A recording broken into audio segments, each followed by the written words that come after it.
Okay.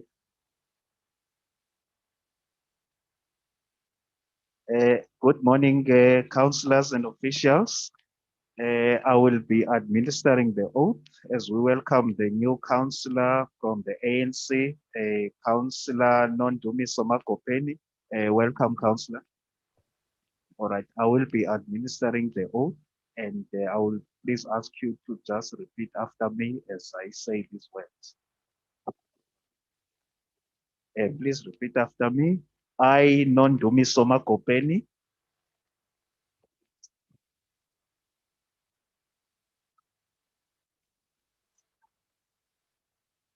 hereby swear that I will be faithful to the Republic We can't hear a speaker.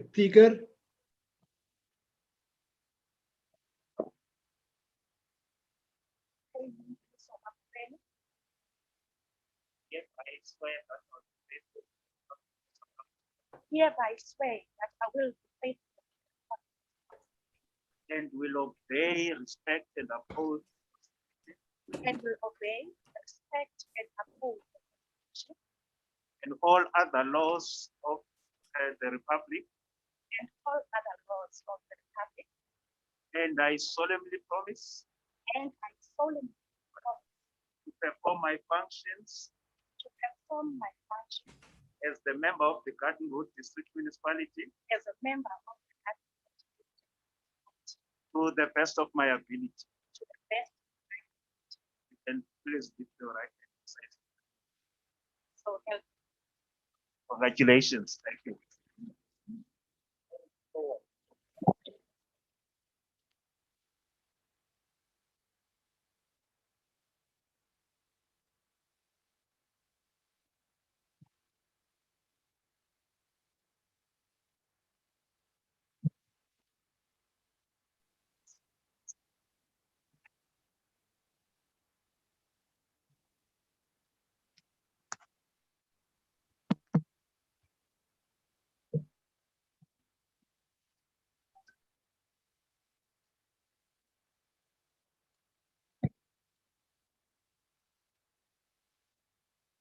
Thank you very much, Advocate. Councillor Magopeni, welcome to the Garden Route District Municipality and to this council. We're looking forward to your participation in this municipality as well. I trust and hope that you will enjoy being here, and we're looking forward to all your inputs. Thank you.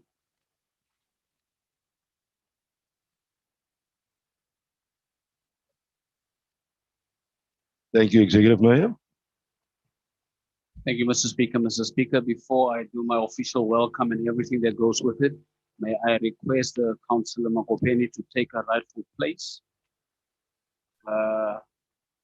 Councillor, your rightful place is on this side of the house. No, you in the gallery there. Those seats are reserved for the independents and our guests. No, you are now a councillor. Now you're welcome. Absolutely. You're not crossing the floor. That is your rightful space.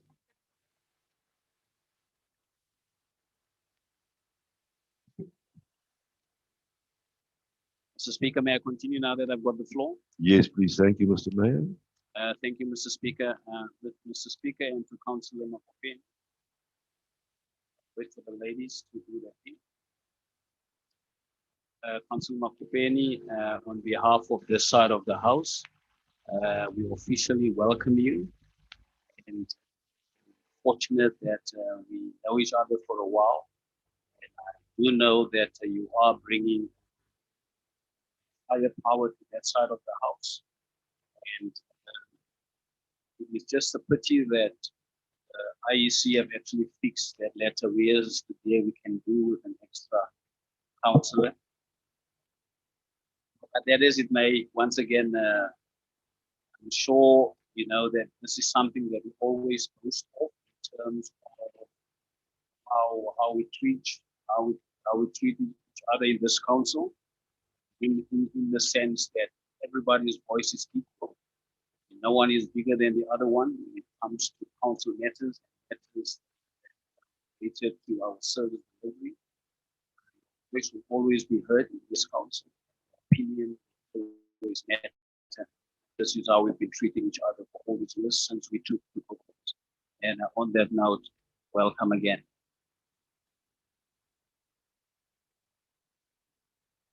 Thank you very much, Mr. Mayor.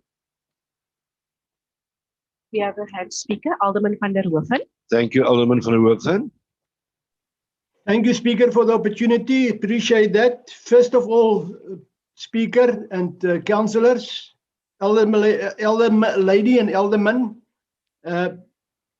Councillor Mokopeni is assaulted ANC leader. She is the acting chairperson. She's actually the chairperson of the ANC regional structure.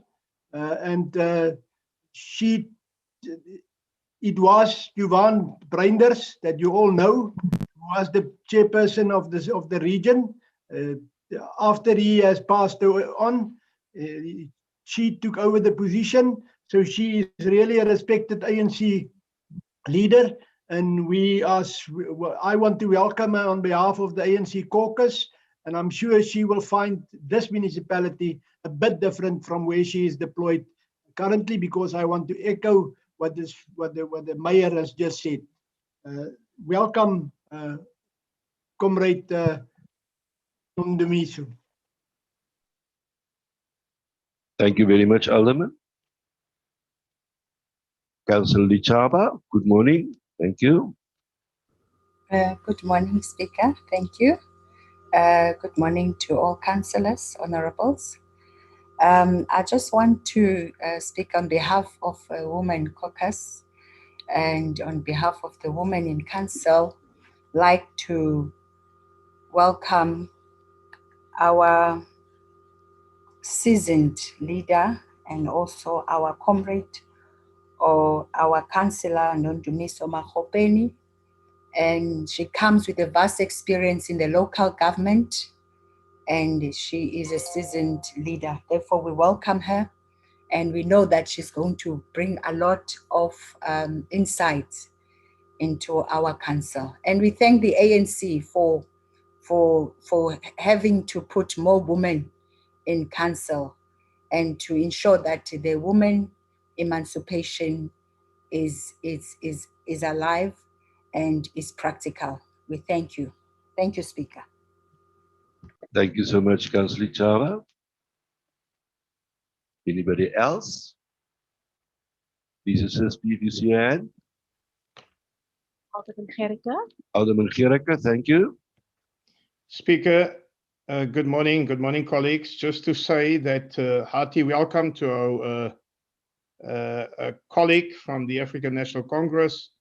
May you have a welcome stay, and may the Lord bless your stay with us, albeit going to be short. 27th of October is here, and all I can also encourage you is that we need change. Thank you very much indeed.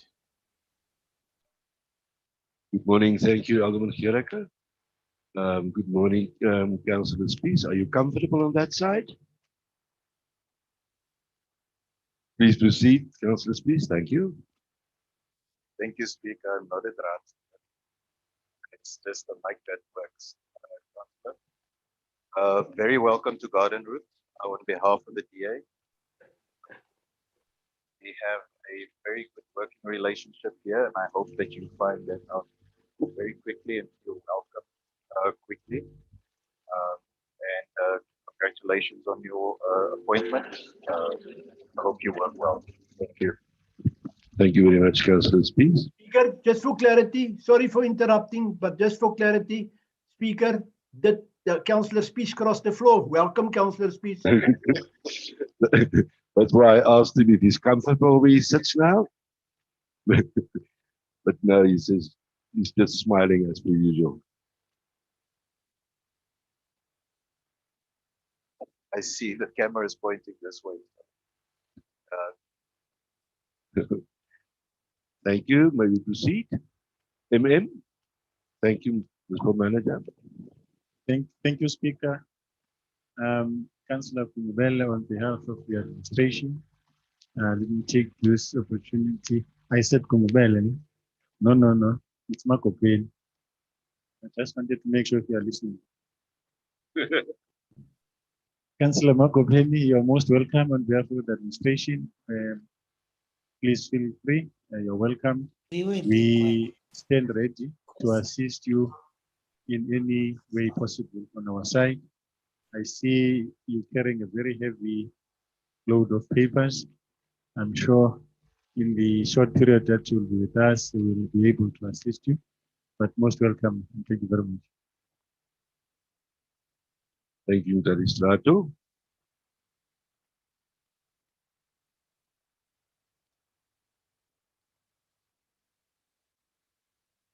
Thank you. Yana, we've got the councillors present.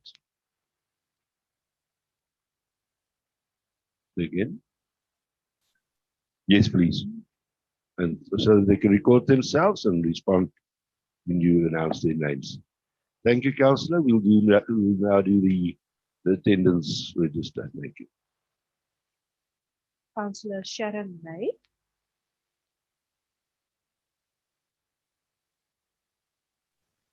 Yes, I'm present.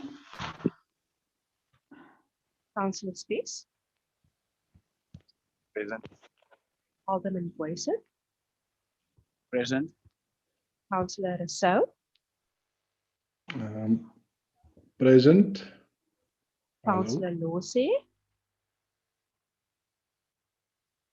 Councillor Barker, Present. Councillor Luchaba,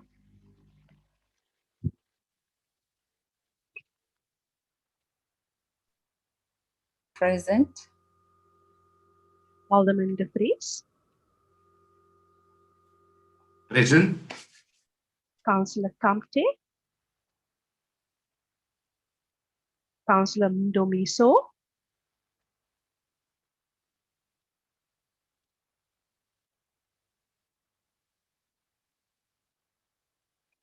Councillor Strubel, Present. Thank you. Good Elder morning, Lady everybody. Kritzinger, Present. Councillor Fry,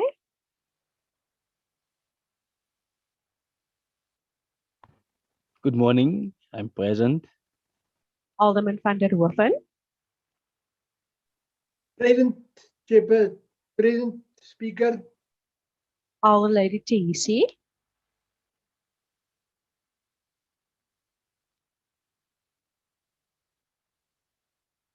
Alderman Gerke,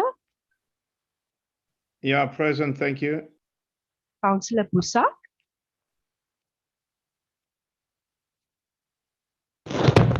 Present. Councillor Mangaliso, Morning, I am present, Speaker. Councillor Tsekolo, Elder Lady Wolmerans, Councillor Matiwani,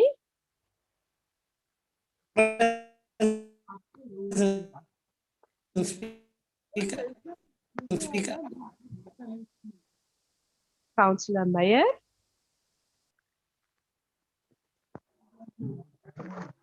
Present, Rihanna. Elder Lady Reiters,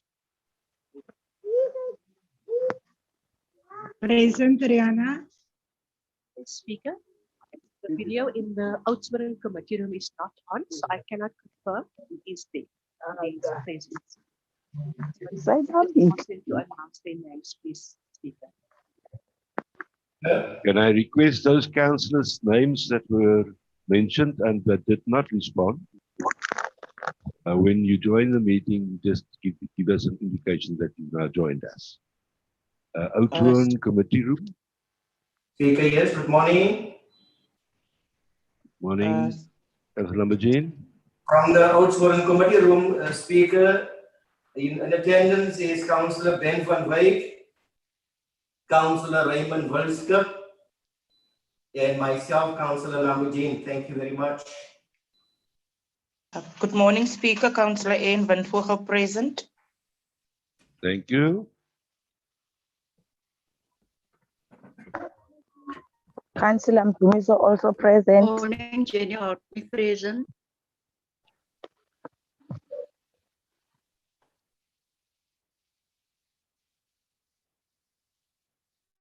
Speaker, I don't think you've seen that Councillor Tobeka Taisi is also present, or Alderman, Alder Lady. Yes. Thank you, Alderman van der Wulfen. We saw that. Thank you, colleague councillors. Can we then proceed? I haven't received any official application for leave of absence from this meeting. Diana? I have received one apology, Speaker, from Councillor Harris. Thank you. That's the only councillor from your side. Any of your senior officials or that you would like to convey application for leave No, of absence? Speaker, all the senior officials are present. No Thank you apologies. thank you so much for that. We then move to item 4 on our agenda, that is noting the provisions of Schedule 1 of the Code of Conduct for Councillors of the Local Government Municipal Systems Act. Take serious note of that.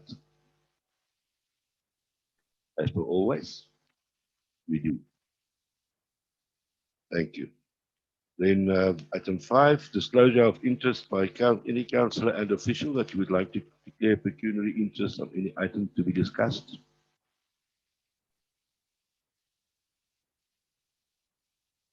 Don't see any hand. Then we're moving on. Item 6, the communication via the Executive Mayor. Thank you so much, Alderman Executive Mayor. Please proceed. Thank you, Mr. Speaker. Mr. Speaker, I noticed that the order of business has now been duly changed as you used to do in terms of who communicates first, the mayor or the speaker, and I duly abide by this. Mr. Speaker and colleagues, as usual, I'm a very competitive person, so I don't like to be undone by the opposition party. The opposition party have welcomed a new member in their midst, and in our midst, I'm going to use the same, Mr. Speaker, by welcoming and announcing to council that I also have a newly appointed mayoral committee member in the name of Bernardus Romben van Wyk. Please be aware that Romben is now a mayoral committee member, and Councillor van Wyk, welcome as a highly capable member of my mayoral committee. So we know that you're going to hit the ground running. Mr. Speaker, and everybody online, who are in FM, those who are on YouTube, those who are on YouTube, on Facebook, I am proudly announcing, and I'm actually in the same vein, challenging and calling everybody who is part of the Garden Route District Municipality in its totality to be aware and to be please become part of a campaign which we are duly running with our partners, which is Eden FM, Vodacom, as well as the George Museum. We're running a campaign, Walking a Child to School. And that is a campaign, Mr. Speaker, and everybody on this platform, colleagues, officials. It is a campaign where we are identifying the schools who are having the majority of the poorest kids within the district, especially farm schools, especially schools, no fee schools. In particular, we know that the children, they are very vulnerable. And we are having this campaign where people can buy shoes and donate it at various drop-off points. I know Eden FM is one of the drop-off points, probably the museum and all those who are taking part in this initiative. They can also go into the various websites. They will get the relevant information there to buy these shoes. Our target is primary schools, and we believe that the sizes would be from kiddie size 10 to kiddie size 7s. That is the average we believe at those schools. So please come on board, and we would like to have that program done before the end of winter, because this is the critical time. We're also aware that some of the school kids, they walk bare feet to school. And once again, as I was saying, Mr. Speaker, that each municipality, a school will be identified. All 7 municipalities within the Garden Route, a school will be identified where we will be rolling this out. Mr. Speaker, it also gives me pleasure that last Friday, myself and some of the councillors who could make it, we paid a visit to Oudtshoorn, where we went to the Hoek and we visited the Western Cape Honeybush Tea Cooperative, and there's huge potential in terms of the demand for honeybush tea, especially internationally. And we also heard, Mr. Speaker, that they're planning to broaden their scope in terms of making that a tourist attraction in itself, in terms of making use of their vicinity within the Kango Caves. So people will be visiting the Kango Caves. They will then have an alternative to also go and visit this cooperative with their initiatives. They've got big plans in terms of even bringing game farming into it, and probably that would then also then lead to the Hoek as a resort to be upgraded in terms of the influx that that project will attract. So people must watch the space. In the same vein, colleagues, we then also went, because we were in the vicinity, we then also went to the Collersdorp Spa. We currently know, and I want to say thank you to the MM and the officials who are dealing with these kind of projects. We are currently in a process where we are grading the Collersdorp Spa with our own funding. And the first phase is to place the thatch roofs. And after phase 1, in terms of replacing the thatch roofs, we will then look in terms of the interior tricks, in terms of you and Menze and Pasmo, and then to have a look in terms of how can we up the standard internally as well, because the outside is definitely getting a facelift. Then, Mr. Speaker, I also want to acknowledge what our officials are doing, especially the officials in our human settlements unit. We are aware that, as people are aware that some time ago we signed a memorandum of agreement with the Western Cape Department of Human Settlements in terms of us getting into the space. There is still some unanswered questions or questions for clarity, especially from the local B municipalities, in terms of what role we would play in that. And I want to say thank you to Joel and to Mr. Sims for going to municipality to outline this draft integrated human settlements plan. And I'm also aware, and I know that myself and the municipal manager, we are also on standby if need be to deal with our counterparts at that level, just to make sure that there are no miscommunications or misunderstandings in terms of who is now taking over from whom. And I want to emphasize it again, we are not taking over the Breaking New Ground projects from the local municipalities. We are there to fill the gap, and we are there to complement what they are doing. Mr. Speaker, also, I am glad to announce that about 2 weeks ago, myself and some councillors, we were at an event at the Rosemore Stadium where we recognized achievements with our partners in terms of honoring and giving recognition to some peace officers who were trained, some students who passed their learners and driver's licenses with the various codes. I think it was code 10s. And we also made a commitment there that it's not going to be the end. Their project colleagues and to the youth, especially in the Garden Route, we know that it's one of the things that is always a stumbling block in terms of job opportunities, and adverts go out. It is most of the time a criterion in possession of a driver's license. So we routed that call, and we are clear that we will continue with those kind of rollouts. Mr. Speaker, in the vein of the huge number of youth unemployment, not just in South Africa, but then also in the Garden Road as a district, we are engaging to continue to have rollouts where we can get the youth on board, get the youth skilled, and to get the youth to have certain qualifications so that they can become employable, so that they can become their own entrepreneurs, and so that they can become partners in terms of what we need to do. And based on that, Mr. Speaker and councillors, we engaged with the National Skills Fund. They paid us a visit to see on the projects which we've embarked on are in line with their criteria, and everything which we've achieved, whether it is sustainable and whether it is credible.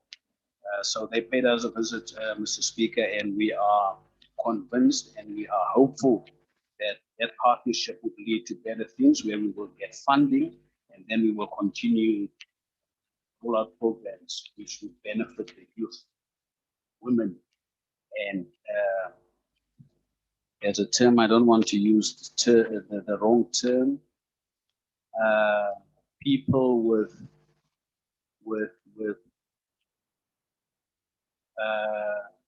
as a term for, they don't want to be called people with disabilities anymore. What is the term?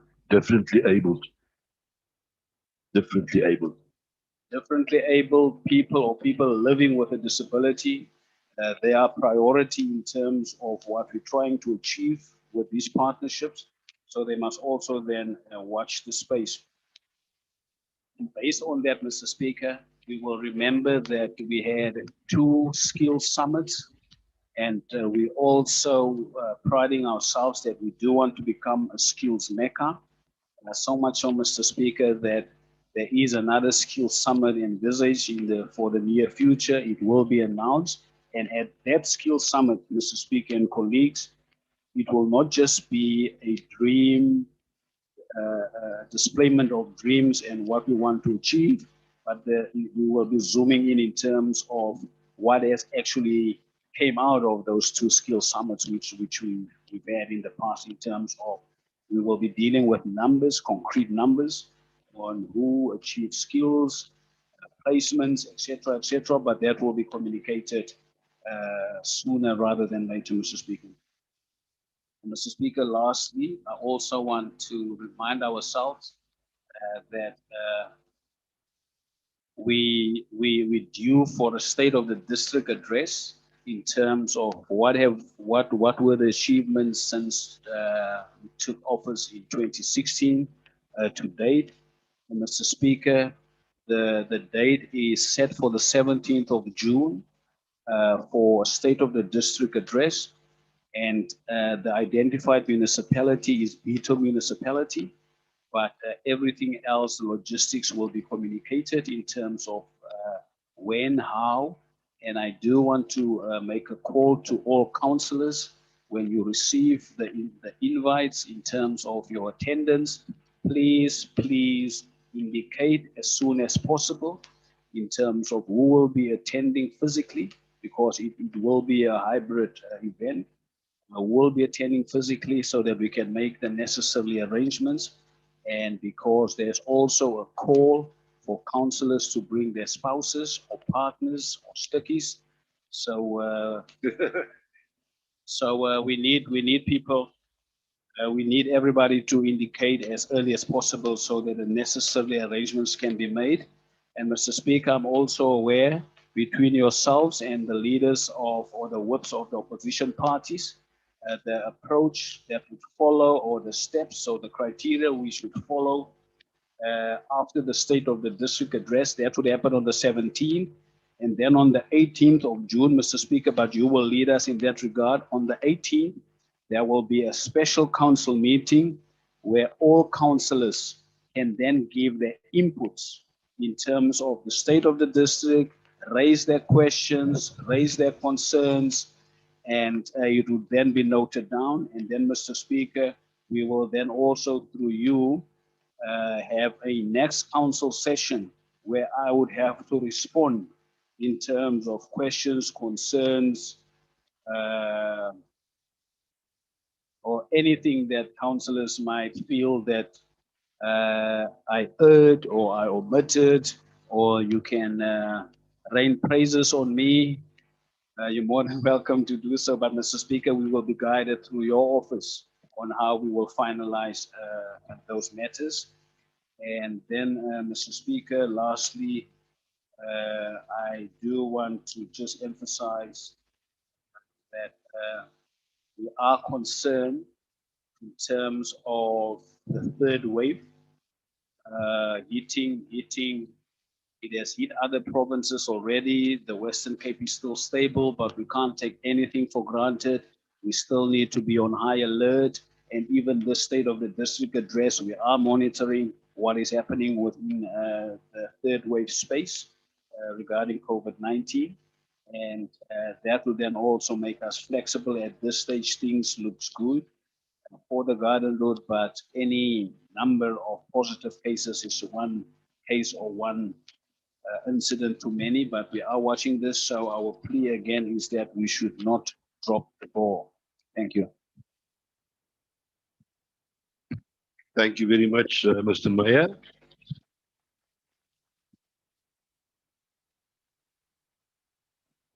Thank you, Mr. Speaker. Mr. Meyer. It's actually the first time I'm getting an applause after my speech. So I don't know what that predicts, but I accept the applause. Thank you. Thank you, Mr. Meyer. Alderman van der Hoeven, you indicated that you would like to make a comment. Speaker, yes, I don't just want to make a comment. I want to react to the speakers, to the mayor's input, Speaker. We support the walking a child to school. I think it's a very important project but please don't make it a DA campaign. We are raising eyebrows for the timing of this project. That a project of this nature should actually be in the beginning of the school year and not just before an election. So please just don't, we will check that you don't make it the election campaign, but we are in full support of that. The Honey Bush Co-op Speaker, Chairperson, Mr. Meyer, please ensure that the previous and the current disadvantage benefit from that project. We will make sure that that is the way that operates. Then the Calitzdorp Spa,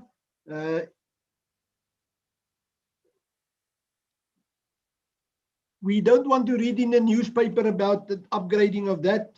Please, I'm not sure whether we have dealt with an item of that nature. If you can just indicate, I cannot recall that we dealt with that item, the upgrading of that in this council meeting, but perhaps I am outdated. As far as the human settlements issue is concerned, we as councillors need to be fully informed on the role of council's role and the way forward on this issue. At the last council meeting, there wasn't clear clarity on this issue, and I think we need to deal with that. The gratification ceremony at the Rosemore Stadium must be applauded. I was there, and it added value, and I must say that you didn't make any politics out of that, as far as I could get it. Yeah, I think basically we should, the soda, we don't want to read in newspapers or get announcements at the soda like a previous time. Please, Mr. Meyer, make sure that when you announce something at soda, that it's council resolutions and that council has already dealt with those issues. And I'm going to rest my case on this one.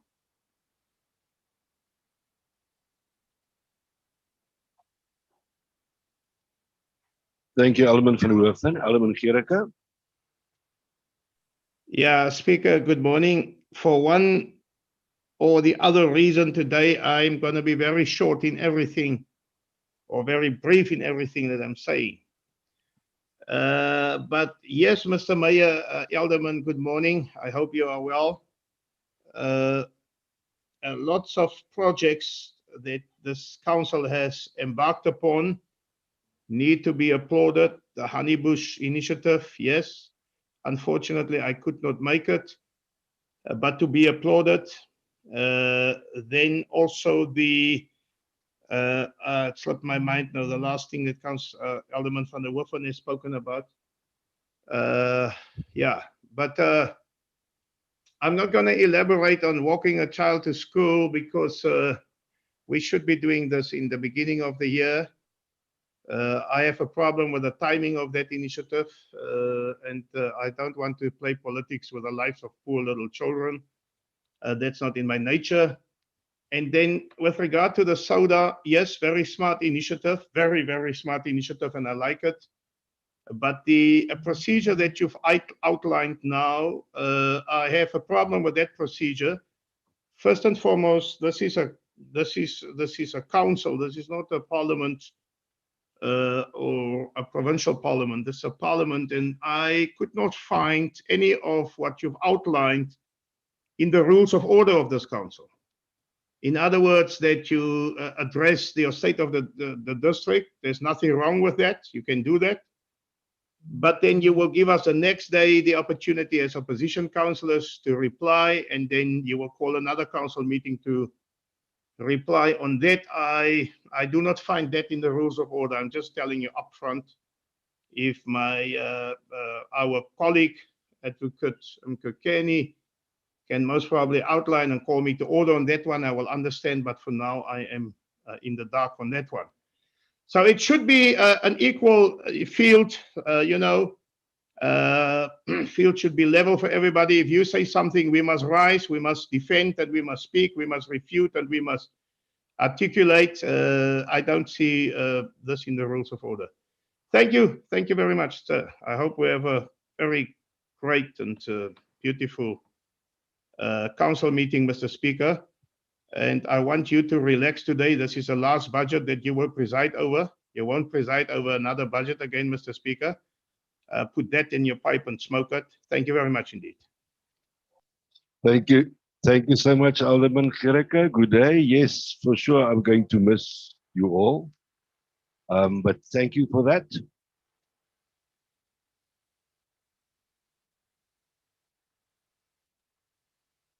Yes, ma'am. Yes, can I just a second?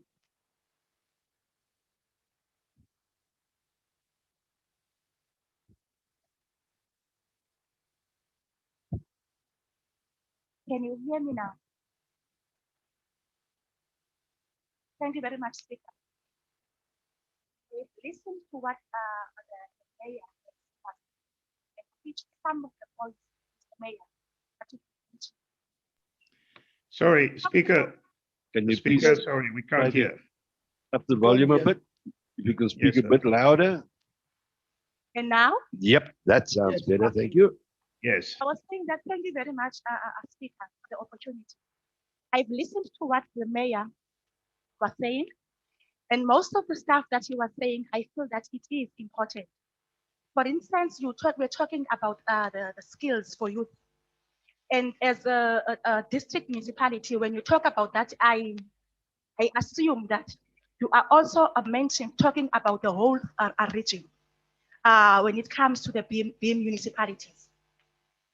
I don't want to say a lot on what my chief whip was saying regarding the shoes for school and that stuff, but then mine will be, when you are doing that, please don't be selective on only looking for or ask for your colleagues from the BIM municipalities to do that. When you are doing that, you should check each and every schools, even if that you won't be able to go to each and every schools. Remember, we are staying from disadvantaged areas. You should check at the area where that you are going to assist or the area that you think that does need assistance when it comes to that. You've talked about human settlement. Fortunately, I'm coming from a BIM municipality that is Oudtshoorn. We've been having challenges when it comes to housing. And then as one of the person that was raising the issues, We were promised that Miss Sims will be in Oudtshoorn last week or so, because it is not as if now we are talking about human settlement because we are approaching local government elections. Look, there are houses whereby when you see the situation, and then province will come and say that, look, we are going to come, this is what we are going to do as province. We are sitting with the dilemma of in mud houses. I'm not talking about one ward, I'm talking about few wards, where that province was in Oudtshoorn last week in May, or promising people that by November, those houses will be built. So when since Umi Sims is in this municipality and her name was mentioned, I would appreciate it if she can be able to go to that municipality. I am the councillor that is residing in that area. I'll be able also to assist, but not from the as an ANC councillor, but as a councillor that is there for the community. Thank you very much, Mayor. Thank you. Can I ask Councillor Spies and then Alderman Moise? Executive Mayor lastly then. Thank you, Speaker. I'd also like to take the opportunity, thank you, Mr. Mayor, for appointing Bernardus van Wyk to your MACO. Since I got here, Ben has been a guiding light for me, not just in what goes on in council, but also in what it is to lead and govern with integrity. Thank you for your for the format of the soda. That is appreciated. It takes us to another level of how we engage and how we assist each other with delivering to our communities, all communities. I'd like to tell you that I look forward to the Skills Summit. I've been involved intimately with the work done there. I look forward to what Reggie, Dr. Flores, and Councillor De Vries delivers there. They have worked really hard, and these are very highly capable people. So I can't wait to get that. And then lastly, Mr. Mayor, I'd just like to put our colleagues on the other side of the bench, put their hearts to ease. The school, walking the child to school project is not something that will be misconstrued as a DA politicking tool. The DA's political campaign is the way we govern, how we govern, what we deliver when we govern. That is our campaign. We don't buy shoes, and even if we did, we will be delivering it to children whose parents will vote for anybody and everybody as freely and as freely as they can. Thank you, Mr. Mayor. Thank you, Speaker. Thank you, Councillor Spies. Thank you, Mr. Mayor. Thank you, Mr. Speaker, and thank you, councillors. Mr. Speaker, I'm going to go down in the sequence. I'm going to start with Alderman van der Woofen. The majority of the comments made by Alderman van der Woofen were comments in terms of him being happy in how we're dealing with matters where I don't unnecessarily play politics. The only thing that I would stress on, and it applies to all inputs from all councillors, is the walking a child to school program and the timing thereof. Colleagues, I fully understand in terms of these things should happen as early as possible, but fortunately for us, we did not initiate the project. I've mentioned the partners, Vodacom, the George Museum, Eden FM, they're the masterminds of the program. So I don't know their timing was based on what, and they then involved us, and because we saw this as a good initiative, then we partnered. Otherwise, we did not initiate this because then it would have been easy to be construed as a political thing in an election year. We are just partners, but what we have done when they've approached us, we became active partners. Active in the sense that we are also donating shoes. And now that we're dealing with this, please, everybody, we do not want money. Nobody must take money to nobody. People must buy the shoes and go and drop it off yeah, at the drop-off points, because we don't want issues where we'll have to deal with auditing issues on where did the money go and how the money was spent. We need school, we need shoes, bring the shoes. So on that note, I am not too worried on whether this would be seen as a political ploy, because we were not the drivers of this. And just to emphasize again, that we are donating shoes as well as the Garden Route District Municipality. That then makes us active partners in this, and the timing thereof is probably because it's based on winter, but as I'm saying that we're not the masterminds of these initiatives, we just active partners in it. And then also the matter of the soda and the process on how the soda will be run, raised by Councillor Alderman Gericke. I will leave that to the governance unit, Mr. Speaker. Fortunately, Alderman Gericke is part of that unit, so all other all parties are part of that unit. So I will abide in terms of what outcomes comes out of this governance unit. This is just an outline in terms of how we want this to be executed. Councillor Makopeni, I'm trying to, you've already hit the ground running, you know, in terms of being very expressive in your expressions. And normally, we also now learning something new here, but it is not the norm for people not to do it. You've actually now just set the tone that one doesn't have to sit back and say that I'm new here, etc., etc. You dealt with the issue straight away, and indeed we are focused on the youth, and also anything and everything, councillor, that we embark on, we do engage the local municipalities at the manager, at the municipal manager's office level, and as well as at the mayoral level, mayor to mayor. I engage with all the mayors of all the Bs when we deal with these matters.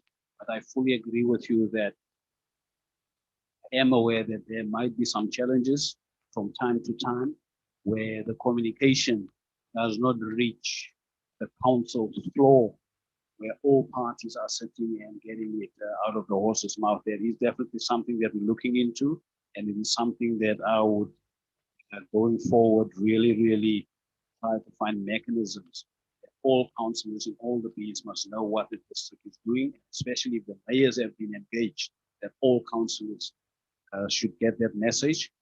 And I've seen these mud houses in Oudtshoorn. You know, we go there from time to time, whether it's for by-elections, etc. I've seen those mud houses, and it is definitely an issue which needs to be addressed from the Oudtshoorn as a municipality's point of view, with ourselves now that we are part of the space of human settlements with province, but it needs to be communicated. It needs to be in the business plans.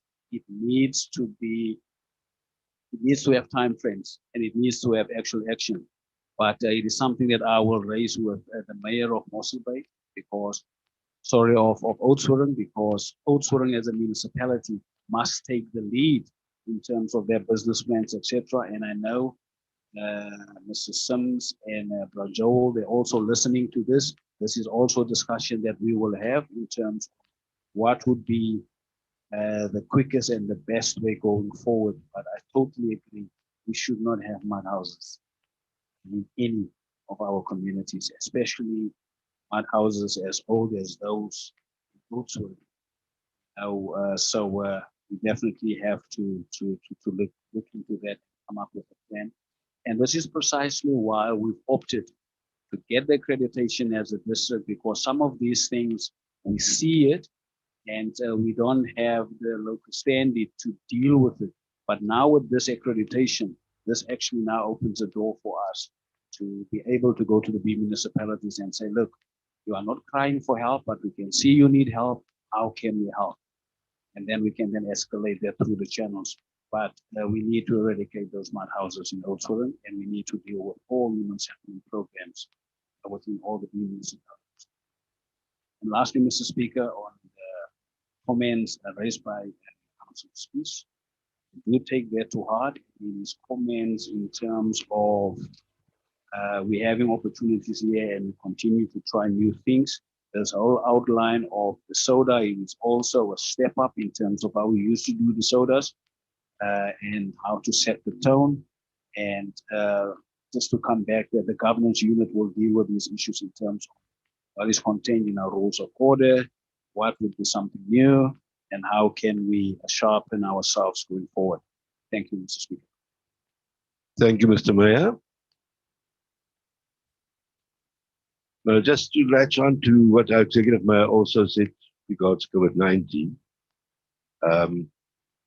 I had a discussion with Nadia, or Nadia had a discussion with me, or we had a discussion. We're going to send some pamphlets to all the councillors regarding route. So whenever they visit their residents, whoever they represent, also to provide them with those pamphlets. Unfortunately, she indicated early this morning that she's still waiting for it, coming from Cape Town. So I will engage all councillors later on that.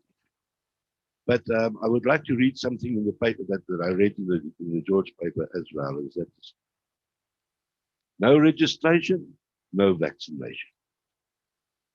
So all of you and us, the 60 pluses, please do register. Employees of the Cape Access Centres in the Garden Route District have been trained to assist everybody that perhaps do not have access to this system, electronic system, to register. And places, the centres in the Garden Route include the Mossel Bay Tusong Centre, Mossel Bay Indoor Sports Centre, the New Horizons Library, Simonye Tusong Centre and Central Library, New Horizons in Plettenberg Bay, Timbaletu at Tusong Centre, Timbaletu Library, Conville Library, Baboomskraal, Tusong Centre, SAB Hop Farms, Slangerefield Municipal Building, Riversdale, Tusong Service Centre, Great Brock, River Hibiscus Avenue, Hornley, Knysna, One Vigilance Drive, Prince Albert Environmental Building, EC. To register on this electronic vaccination data system, you can go on to www.westerncape.gov.za and click on the link, or you can dial *134 *832# and follow the prompts. It's free on all South African networks, or you can WhatsApp word register to 0600 123456.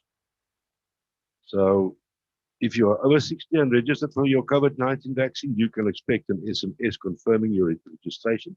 I'm still waiting for mine. A second SMS later with appointment details of the date and the place, and to get vaccinated with your first dose.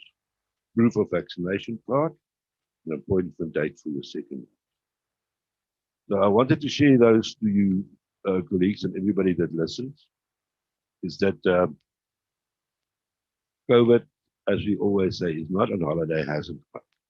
It's still with us. And we need to adhere to all the protocols. I don't want to repeat them. I think we all know them now by heart. But what I also would like to do is I would really sincerely like to thank our Secretariat, in your department, my good advocate, everybody that really worked very hard to get this agenda out today. And I really would like to thank you from the bottom of my heart, everyone that worked hard. You know, I received from Tati Desha, I received a WhatsApp from him 3:13 Saturday morning. The apology, Speaker, I'm still trying my level best. My computer is now freezed. Just to show you the dedication of the people that you need our stuff. And that's why I always refer to them as our precious. So my sincerest thanks as Speaker, Chairperson of this Council, to everyone that worked very hard to get this together. Then, I don't know, 6 months, it must be December then, no, October must have been a very productive month because there are lots of councillors that are celebrating their birthdays. Councillor Liza Sugo on the 4th of June. Alderman Gericke on the 16th of June. Rijkstes Councillor Rijkstes Volkskrip the 26th of June. Our Executive Mayor, the 28th of June. And Councillor Chaba, 29th of June. Happy birthday. Many happy returns. You've got our email address and our WhatsApps if you want us to have some cake with you. Please feel free to do that. God bless for your new year. That's all from my side. Thank you. And I then move to the municipal manager. Thank you, Speaker. Good afternoon, councillors again. Speaker, there's quite a few for me. The mayor has actually said a lot of things that I want to talk about.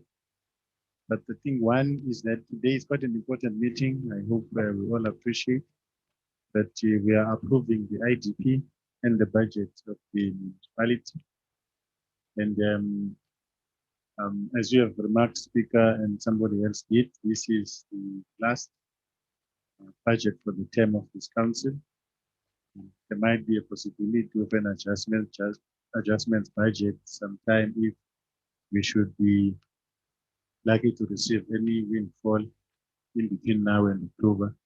But this is, for all intents and purposes, the last time this council is approving the budget. Similarly, the IDP has reached its full cycle in terms of the review processes. As from next period, we'll be starting with the amendment of the IDP, which is a new process that begins to re-examine all the objectives that the council will be setting out for the new term. So I think we may all be proud that we have moved to this phase.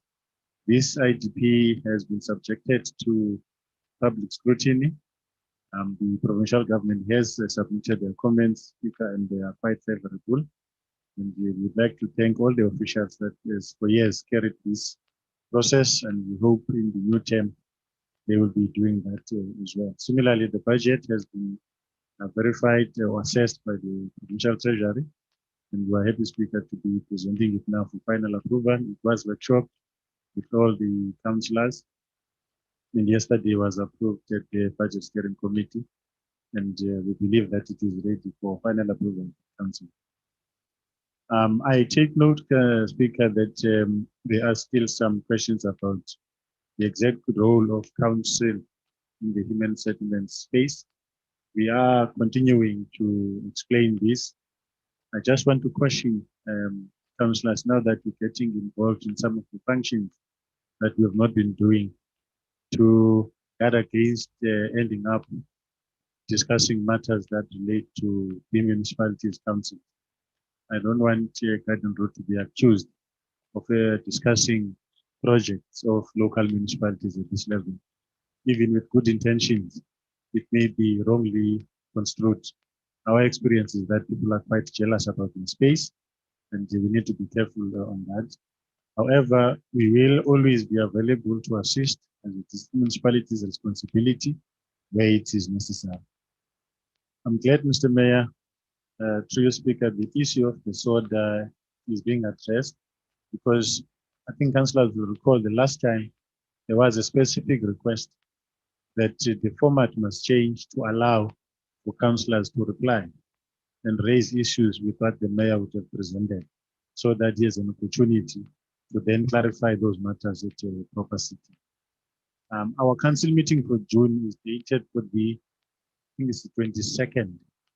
Now, if you look at how we have planned it, is that on the 17th, the SODA will take place at a special council meeting. there will be a reply either on Friday, the 18th, or you might think of maybe Monday, depending on the logistics. But there is already a scheduled meeting on the 22nd at which the mayor can reply. So that was the planning we have. But as the mayor has said, I think the governance committee and the speaker will finalize the details of how that is to be taken care of.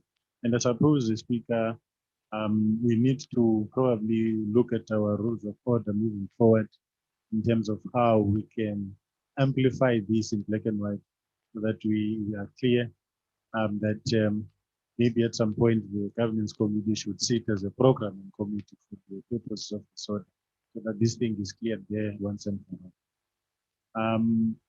Just maybe, Mr. Mayor, just to inform the council that you will all recall that there's always been a discussion about the roads agency function and all that. And that process has been delayed and delayed and delayed, and COVID also intervened. So today, the HOD called the first meeting of all district municipal managers to outline the process and also informed us that a new MEC has been appointed, Daylin Mitchell, who is original from Comfort West, to attend to the Department of Transport and Public Works. So the political engagement of the mayors of the district and the new MEC will take place. The technocrats on our side are busy with the HOD to look at the issues that the government is raising. And I'm sure from time to time we'll allow this council to raise its views on the whole process of the road agency function. Nobody. Speaker, that is that from my side, and thank you very much. Thank you very much, Kadistratu. I didn't want to omit that also to thank finance and anybody else from your side that really played a major part in the preparation of the budget and the IDP. So that was not my intention, Jan Willem.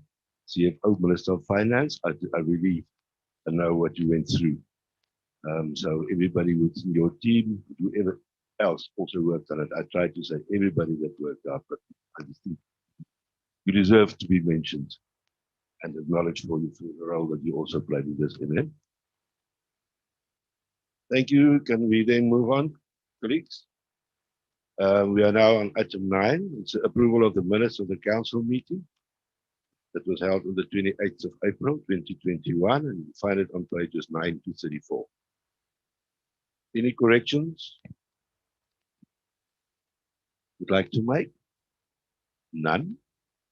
And that is a big thanks and appreciation to our secretariat who could adopt that. Thank you.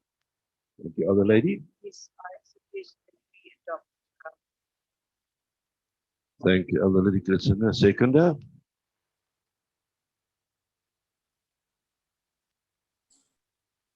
I second speaker. Thank you. Thank you, Councillor Struble. Thank you. Then we move on. As the minutes of the mayoral committee meeting and the second 79 committee meetings, we can take cognizance of those meetings. The one is the mayoral committee, 10.1 on pages 35 to 58, the mayoral committee meeting that was held on the 30th of March. We will move on to the minutes of the special education training and development committee meeting that was held on the 9th of March, pages 59 to pages 66. And then we've got 10.3, it's the minutes of the Occupational Health and Safety Committee meeting. It was held on the 11th of March, pages 67 to 79. Can we take note of those minutes? Thank you, other lady. Noted. Standing items, we move then on to standing items, appointments, service exits, and labor relations information for April 2021. Find the report on page 80 to 86.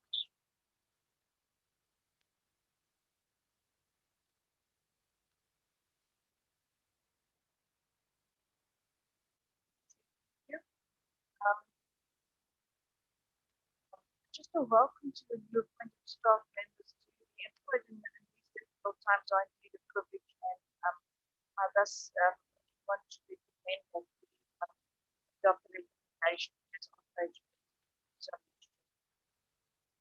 So, Thank you so much, Honorary Katsina. Seconder. Thank you, Honorary Boberans.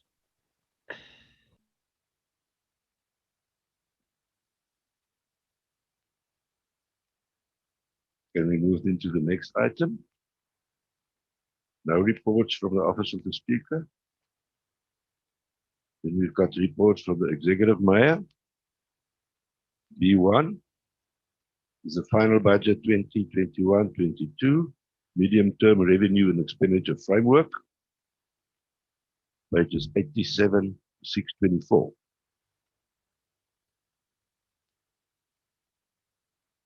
I just want to, sorry, Mr. Mayor, I just want to know the supplementary schedules that have been received, emailed. Everybody, all councils received them. Is that correct? Thank you, Mr. Mayor. Amen. Speaker, maybe just before the mayor tables the final budget, I just wanted the CFO to exactly speak on what you just raised for the record, so that it is recorded that it was tabled with those changes recorded in council. Thank you, Evan. Thank you, CFO. Please proceed. Thank you, Speaker. Councillors, what the Speaker is referring to is the email that you received earlier with the budget schedules. There were some minor amendments on the schedules, and therefore we need to table that formally at this council meeting in order for minute purposes to have the final budget approved by council. The amendments to the schedules are on the cash flow statement and how that interlinks to the financial position. It has no impact on the numbers that was presented in the item that was circulated with the agenda. In other words, the operating revenue, the operating expenditure, and the capital budget is as it was when it was workshopped with council leading up to this point today, as well as that was included in the budget item that was circulated. But we just need to, for record purposes, note that there were some amendments and therefore those schedules were circulated to councillors. But it does not have any impact on the budget that you know that has been workshopped. Thank you. Thank you very much, CFO. Thank you, Mr. Mayor. Thank you, Mr. Speaker. Mr. Speaker, Alderman van der Hoeven, as well as Alderman Gericke, previous communications, they refer to timing. And Mr. Speaker, even this item in front of me, everything to do with the timing of it, and the timing of it, Mr. Speaker, actually makes me emotional in the sense that this is indeed my last tabling of a budget in an election here. And Mr. Speaker, I'm emotional in the sense that everything comes to fruition since 2016 with this budget. But what I do want to say, Mr. Speaker, is apart from my emotions in the sense that we will never be able to please everybody, we will never be able to do what is in the IDP's basket from communities in terms of what they want. And I repeat saying this, it is that we're doing the best we can with the little we have. And I truly believe and I know that all the other municipalities within the Garden Road, they've got a bigger pockets than us in terms of their potential and in terms of the money that they can generate. Our hands are cut, our options are limited, but we definitely try to do the best up until this stage. I also want to do, Mr. Speaker, is to thank all the councillors that has been part of this municipality or this council since 2016 up to now. And then also the MM and his officials. Thank you folks for doing a very, very great job. The AG is the only one who doesn't want to say it, but they know deep down that you guys have done a good job.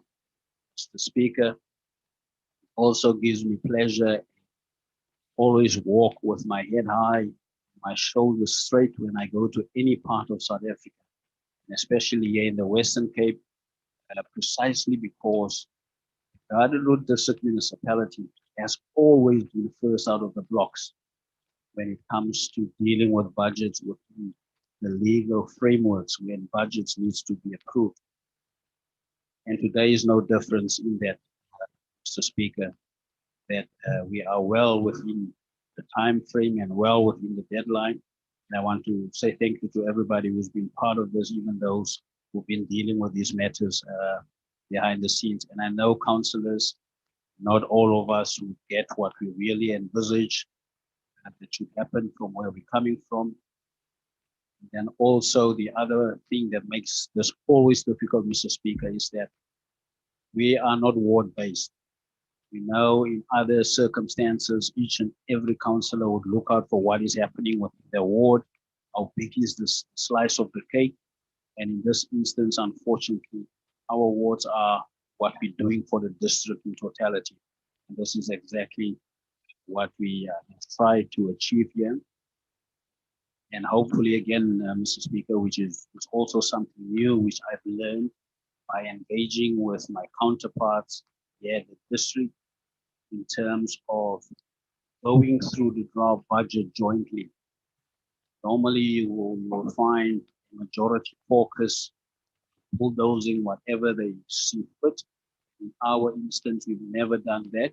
We've always engaged all parties which are part of this constituted council to have their say, to have their input, and at times I considered in terms of what they have put in front of us. We've made provision for their views and their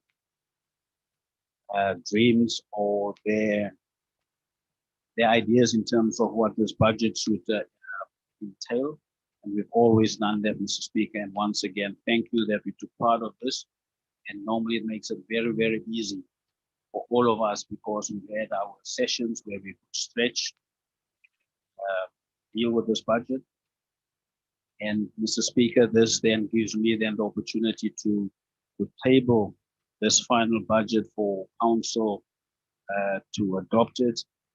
And some of us, I know some of us will have the privilege to continue with this budget after the 27th of October. And I'm also not naive, Mr. Speaker, that some of us, it is definitely not just my last budget tabling for adoption, but some of us, it's probably our last engagement in terms of dealing with this. And no, it is not some.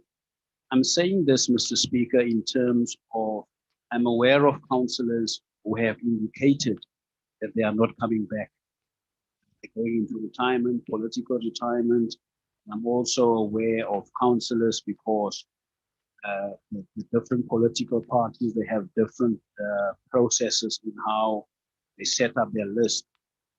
Some have retired and some have not reapplied as in how my political party deal with these matters. So on behalf of everybody whom will directly or indirectly have the last bite at this, let us do this with our heads held high. And let us do this knowing that we give it a shot. Now, on that way, Mr. Speaker, with all the powers vested in me, with all the laws, with all the regulations, with all the circulars, I hereby table this last final budget for 2021, 22 in front of Council for adoption. Thank you. Speaker. Thank you very much, Mr. Mayor.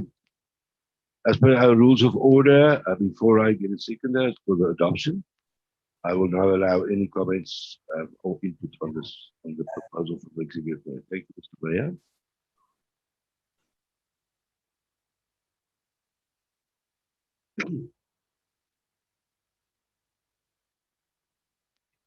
Mr. Speaker. Thank you, Mr. Mayor.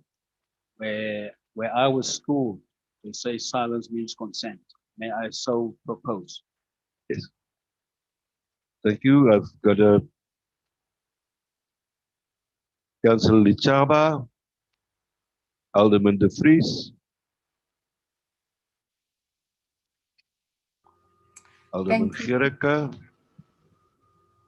Mr. Speaker, In that order. I then ask for you to put my proposal in abeyance. Thank you, Mr. Mayor. What you did was that you presented it to us, and with your comment and your input, and congratulations from my side on that. Can we move in that order? Thank you. Ladies first, Councillor Chaba. Thank you, Honorable Speaker. We note the budget that has been tabled by the Mayor, Honorable Mayor. And however, Speaker, is that as much as we are not a B municipalities, we still have our functions that are mandated by the district to be able to implement. The areas that we could have done better, particularly where it's closer to the people, areas of community services, areas of tourism, but particularly areas of community services, because areas of community services, that is where they actually look at, or that is where the communities, they find us, our service to be closer to them and understand the services of the district. We could have had, we could have put it more money. We could have tried so that we can give these services to our people. And issues of women, gender mainstreaming, women empowerment, we could have done better also in those areas. We could have put it more money also in those areas and try to ensure that the programs that are of gender mainstreaming are putting forth. Yes, we are trying, but we could do better. And therefore, Honorable Speaker, the budget, it could have been done better. We could have enhanced in areas where it directly links our people in our communities. Thank you.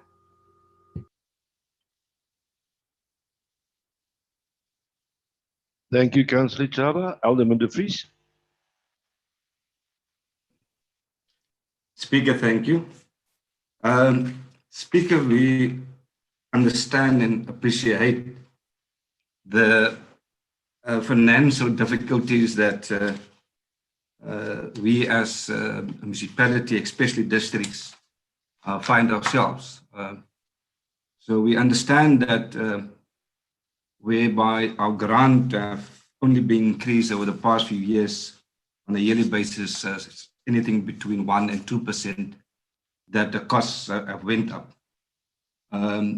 Now, the question that I have is that we are, and I'm asking this question because I missed the workshop, and it might have been answered, that we have in front of us is a budget with a 7.4 million deficit that we are asked to approve, and over the next 2 financial years, we are looking at a deficit of just over 2 million.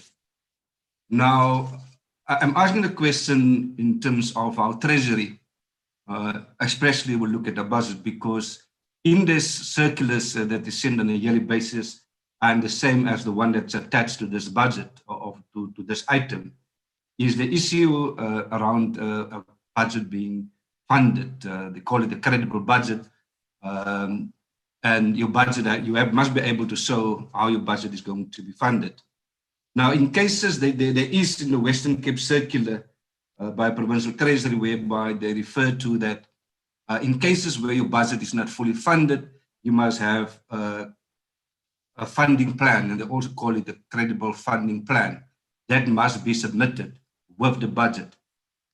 Now, in the body of the report, there's mentioned in terms of certain avenues that we will explore in terms of raising more revenue. Do we have that plan? in terms of that we must submit because of the 7 million the deficit that we are asked to approve here. Thank you. Thank you so much, Alderman de Vries. Alderman Gericke. Yeah, Speaker, thank you again. Very brief. Honorable Alderman Boyson, thank you for your budget speech. At the end of this term, we must say, important to say that this council under your leadership has tried its best to cover as many as possible areas in terms of the service delivery guidelines for a district municipality, and under extreme difficult conditions and political circumstances also. I think you've done fairly okay for the district, the stability, the political stability in the district and so on. I think that must be applauded, to be fair to the entire process. And we just think that by the 27th of October, the only yardstick that will speak to us then will be the electorate, the communities that will say, well done, or we are not satisfied in terms of your performance. So it is part of the budgetary process that the community must have its say. We will wait to see what they say after 27 October in terms of performance, in terms of service delivery and so on. Obviously, we have different political objectives and different political imperatives and agendas. One negative for me is what I've labored throughout the 4 years that I served on the district municipality, is the fact that a great portion of empowerment is included into your roads budget. And unfortunately, the provincial government has dealt with that issue, that portion of the budget, and I still feel, I maintain that we could have used this for local economic empowerment and bringing more contractors up in this region. Instead, the provincial government has decided to bring in contractors from outside. Be that as it may, empowerment remains a problem in this area. Preferential procurement is also a big problem in the entire area, because you will always hear that we don't have the relevant service providers in terms of the BEE Act, and that is a major, major concern. That if you take 26 years further down in our democracy, we could not make a big dent into that challenge that we are facing. And in terms, lastly, just in terms of moving forward, the new government coming in will have to seriously look at the factor of empowering previously disadvantaged individuals, groupings, or companies. This is critical, it's essential, it must happen, it can no longer be overlooked. Thank you very much indeed. Thank you, Alderman Gericke. Alderman van der Werven. Thank you, Speaker, for the opportunity. Mine is, my item or my input is actually in regards to G1, page 1176 to 1178, planned resealed roads project of roads. But I have to address this in the budget, because I see in the grant that we receive for roads, there's 860,000 rand allocated to Laingsburg. Now, are they going to refund us? How are we going to do? Is that going to be part of our budget? And do we need to serve Laingsburg from our budget? Or what are the dynamics there? I just need clarity on that. Thank you, Speaker. Thank you, Alderman van der Werven. That sounds like a cricket ball just missing the wicket.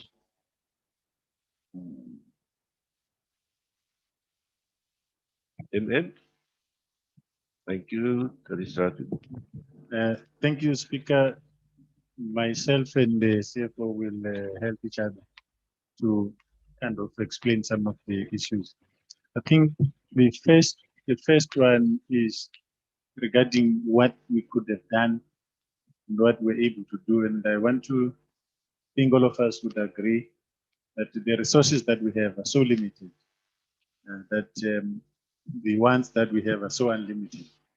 So we will recall, councillors, in the workshop, we said we have tried under very difficult circumstances to ensure that all aspects that we are supposed to account for do get something. And I think we should be proud of the record we have had in all the services, the various aspects our Councillor Chaba has raised. Indeed, I for one wish we could have done more, but we're all limited by the available resources.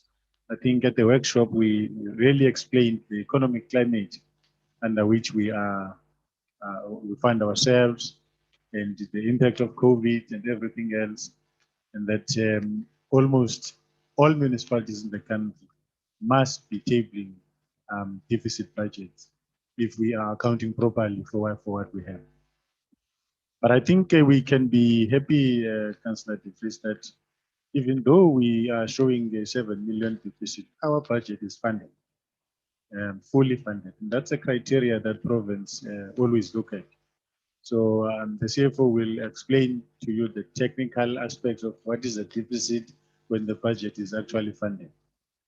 Because it means for me that we do have reserves, that for anything that we've put in the budget, we'll be able to meet whatever demand is there should something happen in terms of our collections of our revenue. So you can rest assured that we have complied. We have sent our budget to National Treasury and Provincial Treasury. They have assessed the issue of whether or not we're funded. And yeah, we are confident that we're tabling a funded budget, albeit on a deficit. I'm sure councillors will recall at the workshop, we said it's been happening for some years now that when we table this budget, it's sometimes or most of the time it's a deficit, but when we close our books, you can report a surplus. And that has been the issue that the mayor has not been understanding and saying, but I don't understand this mathematics of yours or these accounting practices. I think the councillors were using some terms like creative bookkeeping and the Chinese accounting and all that. But you can rest assured that our budget is funded. And indeed, the situation is very bad throughout the country. Many municipalities are worse off than what we are. We are still able to budget serious projects in the capital budget. Your landfill project and the fire station are still there, and so many other interventions that we would like to have. Indeed, Councillor De Vries, the equitable share formula that is being used must change. We cannot continue like this. Otherwise, the whole government situation must be looked at, because we can't have district municipalities that have no revenue to collect from, but they're expected to deliver on so many functions. I think the issue of the Laingsburg, John, you will explain, because from time to time, the provincial government just mixes up the areas, or maybe a road that is in Central Karoo is accounted for in us and so on, but you have to account for that. But by and large, yes, and I think maybe this thing about the roads function, as I have reported that the technical meeting started today, all the issues relating to procurement, and Councillor Gerke is correct. We need to relook at the whole issue of procurement. And sometimes, you know, Councillor Space, that there are tenders that can only be adjudicated at province. And those are the big projects where you can make an impact.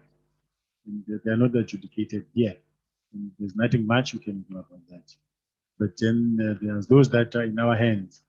And I think all interventions must be looked at, including how we capacitate our emerging contractors to actually participate in these projects that we are able to control. Speaker, with your permission, hand over to the CFO maybe to conclude. Martin. Thank you, Imam. Please, Sriapa, thank you. Thank you, Speaker. I think the Imam has actually covered me after the workshop. I think he did threaten to take my job because he's answering all the finance questions so eloquently. But maybe just to confirm what he said, and I think it is a very important question that Alderman de Vries raises. It is a funded budget. The deficit is just for 1 year. The period measured is in 1 year. So in this 1 year, the expenditure is expected to exceed the income. But in terms of funding, we are in a privileged position to have some reserves to be able to fund these expenditures for the next 2 years, which is the deficit years, and then the surplus again in the out year. Maybe just to also add that it's very important to remember that we are approaching the market this coming year, to borrow funding up to 240, 250 million rand to fund the landfill site project, which obviously is a great financial input into the region. And that is also why our finances, apart from all the legislative requirements of ensuring sound financial management, this is such an important project for us, and we need to present the financial position to the market to say that you can be comfortable to borrow money to the Garden District Municipality, to deliver on an important project such as this infrastructure projects that has been mentioned. So other than that, thank you, Speaker. The Imam covered me. Thank you. Thank you, Sivo. Mr. Meyer.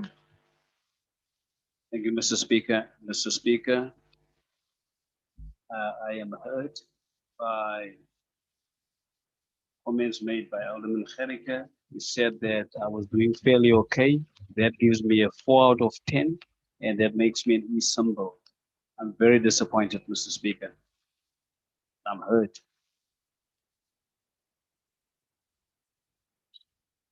Thank you, Mr. Meyer. Speaker, Alderman Gericke. please allow me, Alderman Boyson. It's never my intention to make you feel bad. I've said in the last workshop that we had that you have done extremely, exceptionally well. Recall those words, no? So I've said that publicly, I've said that on Zoom, and I've said that all over. Today is just a bit of, today has got to do with the application of words and of semantics. That doesn't mean to say that you have done bad or poor.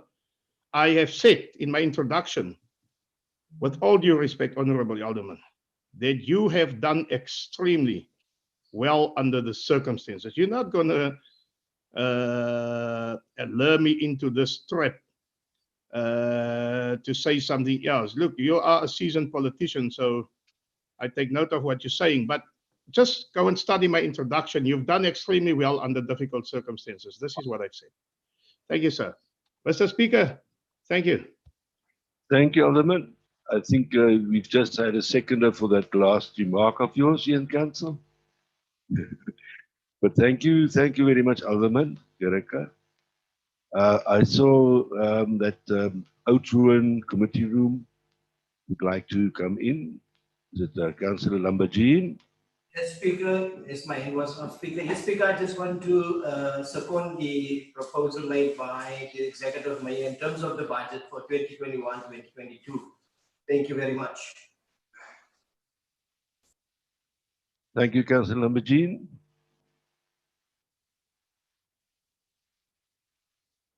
Done and dusted. Thank you, our new councillor. Did you enjoy the engagements thus far? Are you enjoying it? Thank you. Mr. Speaker, Thank you, Mr. Meyer. on the new councillor, I want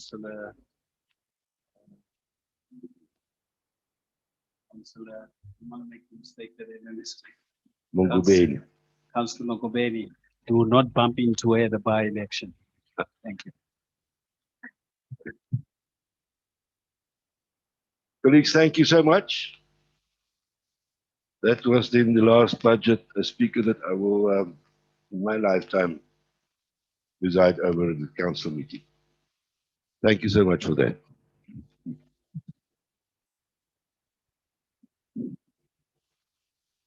Thank you. And then we move to B2. It's the Garden Route District Municipality Final Review 2021-2022 Integrated Development Plan, the IDP. I haven't checked it lately, our lady Katsinger, all those corrections that we wanted to make on this, the final one. And yes, I was reminded by our municipal manager that you cannot change your IDP in your budget after the public participation process. That was a court case in Joburg. You cannot substantially change. But we can change or correct the date of the inauguration. Those of the- corrections you can make, Speaker, but it must not be tantamount to misleading members of the public. Thank you. That is now truly the head of administration and an advisor for the council. I really enjoy it and appreciate it. Thank you. Nan. Thank you, other lady.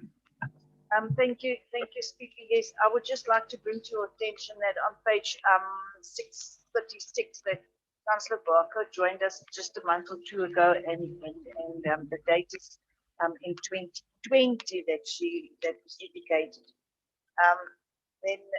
Yeah, as far as the other dates are concerned, I'm not 100% sure myself. Joined on the 1st of June, Councillor Stamela left on the 31st of May. Those dates are also not the same, but we'll leave it at that. It's just that we must just take note of this. Thank you so much, Chair. Thank you so much, other lady. Councillor Dichaba. Thank you, Honorable Speaker. Honorable Speaker, mine is just to the emphasis on public participation in terms of the IDP, and understanding that we are in the COVID time, but however, understanding also we have services that or opinions of our people in all inclusiveness in terms of wherever they are, and the fact that we have used merely electronical, or we have used the technology only in particular areas where our people that are in the informal settlement, in areas that are remote, in the farms, in the rural areas, that we could do better to ensure that they also participate and be part of this this IDP. Because the reason why that this, especially going forward to this IDP process, because it's because we're having so much challenges in those areas in terms of our services that we are rendering, from your community services, from air pollution, from waste, from water, quality of water, and from all other, and from also in health and safety, diseases and so forth. So the criticality of us, this document reaching our people, and it's very critical. And I'm hoping going forward, we've got to enhance this. We can no longer just to say, yes, we note, but we've got to make practical intervention to ensure that the public participation, it is broader, very inclusive, and it gets to the hearts and the beat of our people, particularly those who do not have the means of technology. We've got to improve on those areas. Thank you, Speaker. Thank you so much, Councillor Chava. Any other comment or input?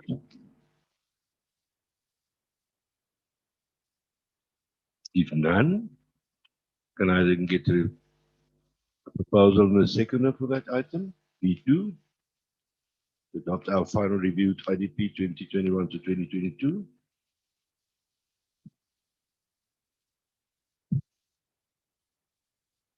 Mr. Speaker, Thank you, Mr. Mayor. I propose we go with the recommendations. Thank you so much, Mr. Mayor. Mr. Speaker, votes for here. Thank you, Councillor Lamajin. Yes, Mr. Speaker, from also on this side, we support the recommendation by the mayor that council accept this IDP. Thank you. Thank you, Councillor Majid. Councillor Spies. Thank you, Mr. Speaker. I'd just like to point out to the MM that some of us are substantially grayer and fatter. And that might end up being misleading. That's very true. And I don't think it's only COVID that led to that. Ons het plooie ook bygekry, maar dis meer laagplooie as heilplooie gelukkig. But thank you. So we move on. B3, it's the fifth adjustment budget, 2020-2021.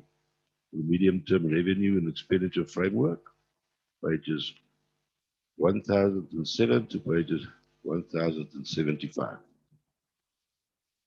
Comment of input? Mr. Meyer. Thank you, Mr. Speaker.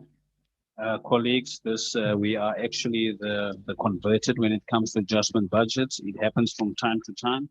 Every time when we receive additional funding, we have to come back and adjust.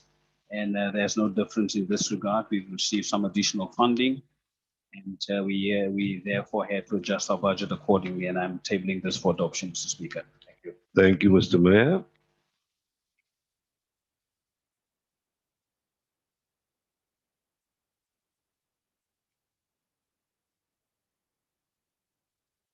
Seconder for that proposal. No comments, input.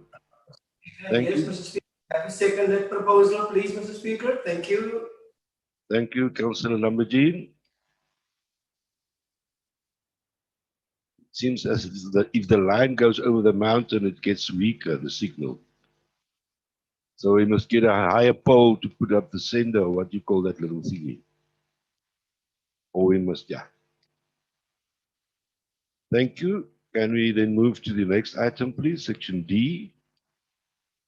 It's a report from our Financial Services Department.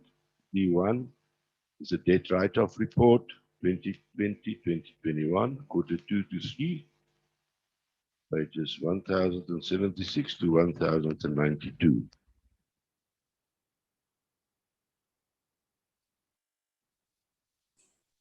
Speaker. Thank you, Councillor Ramajin. Speaker, if I may, Speaker, with regards to this item, Speaker, it speaks for itself. I therefore propose that we accept this this item in council. Thank you very much, Speaker. Thank you, Councillor Ramajin. I don't see any hand, not even an old hand, Councillor Spies. If none, can I then thank you, Councillor Chikolo?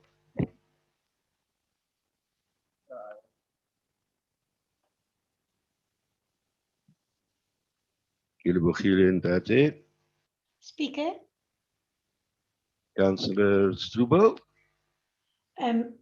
If nobody has seconded this proposal, I would like to second the proposal of Councillor Lambert-Jean. Thank you, Speaker. Thank you.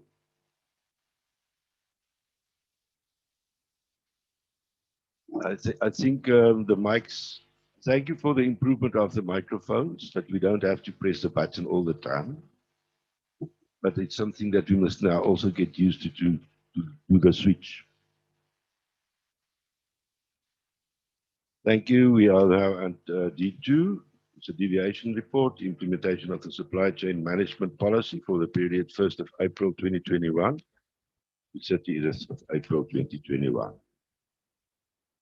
Pages 1093 to pages 1098.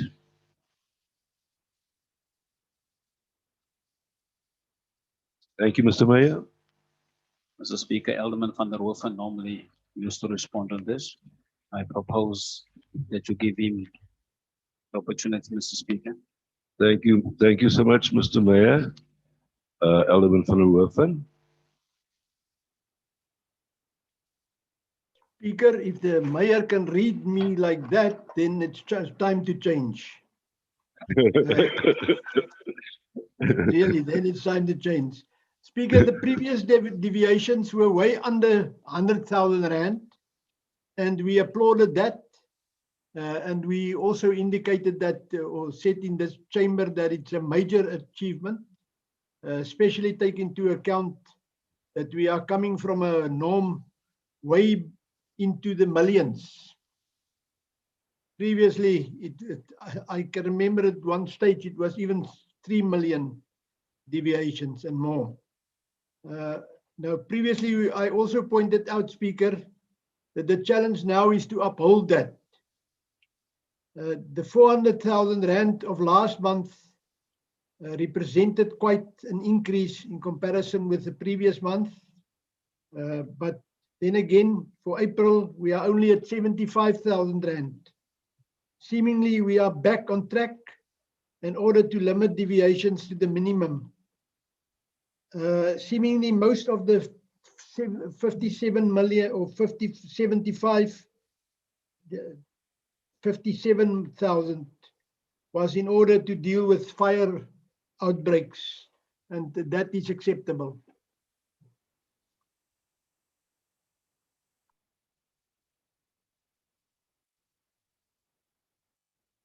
Thank you, Alderman Verhoeven. Alderman Gericke. Yeah, Speaker, again, very brief. It's going to be a short meeting. Well done to the municipal manager and all the directorates for controlling the deviation. I mean, the report speaks for itself, Mr. Emen. You can sleep well, good management, good execution, good oversight, even from the Finance Committee, of which I am a member of, Councillor Lambenjian. And I'm proud to be a member of the Finance Committee, where we understand one another, where we speak business. We don't yell at each other and we don't mock each other. We speak business there. It's the one committee that has done extremely well throughout the year. And thank you, Mr. MM, to all your directors. I want to ask you, it is the 25th today. We've all got paid. If you entertain your top brass tonight, buy them a special bottle of champagne, and not your South African champagne, but your French champagne, the Moët. The Afrikaners of you say Moet of Moet. It's Moët. The correct pronouncement is Moët. So entertain them with decent, pure champagne, please. Leave it up to the speaker whether he wants to entertain the mayor in that ceremony also. But you're welcome to entertain your guys. Thank you very much indeed. Thank you so much, Alderman Gericke. No, the only brand I know is Zamalek. That's all I can afford. But thank you so much for your kind That's words. Limpopo brand. Hi, Zamalek. Thank you. Mr. Mayor, would you like to any closing remarks from your side, perhaps?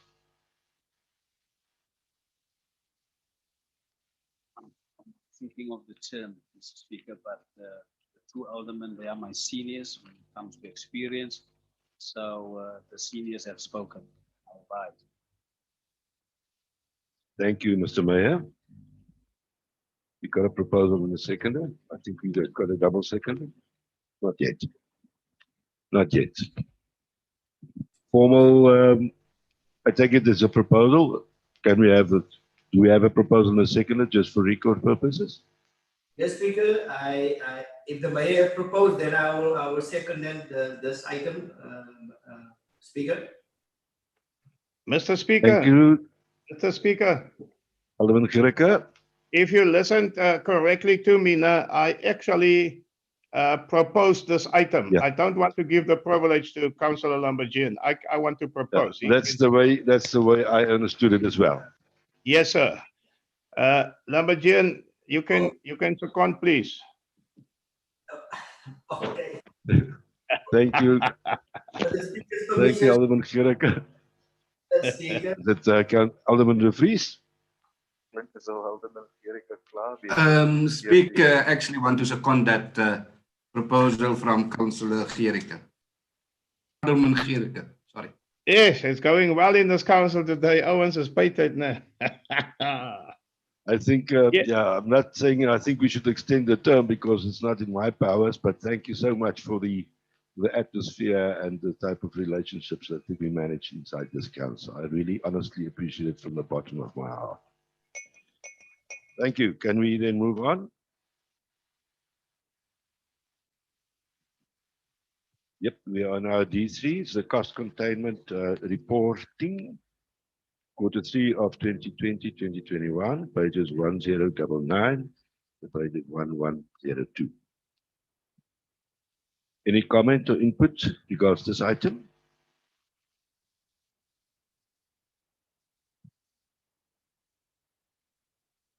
There you go.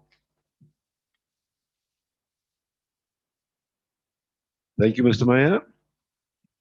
Mr. Speaker, we can't not say anything on this because this is clearly a joint effort and it's almost R1 million that has been saved. So once again, well done to the team, MMU, the CFO, and everybody played a role behind the scenes. And with these savings, and it comes back to what Councillor Michaba was saying, with these savings, we will be in a position to do more going forward. Thank you. We will realign those savings. Thank you. Thank you very much, Mr. Meyer. Any further input or comment? And then propose that we go with the recommendations. Thank you, Mr. Meyer.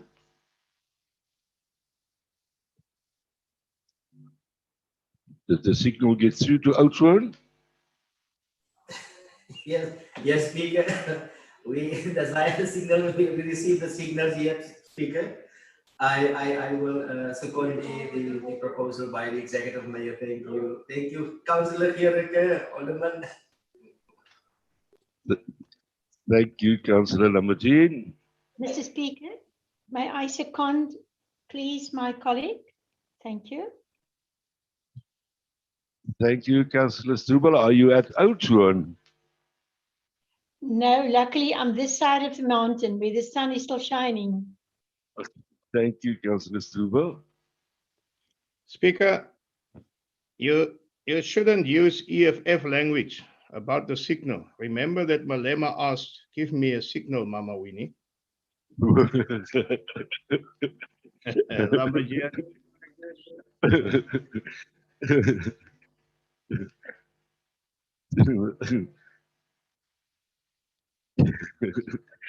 Thank you, Alderman Gericke. My mother was my best comrade and supporter and friend and soulmate. So I take it like that. Thank you.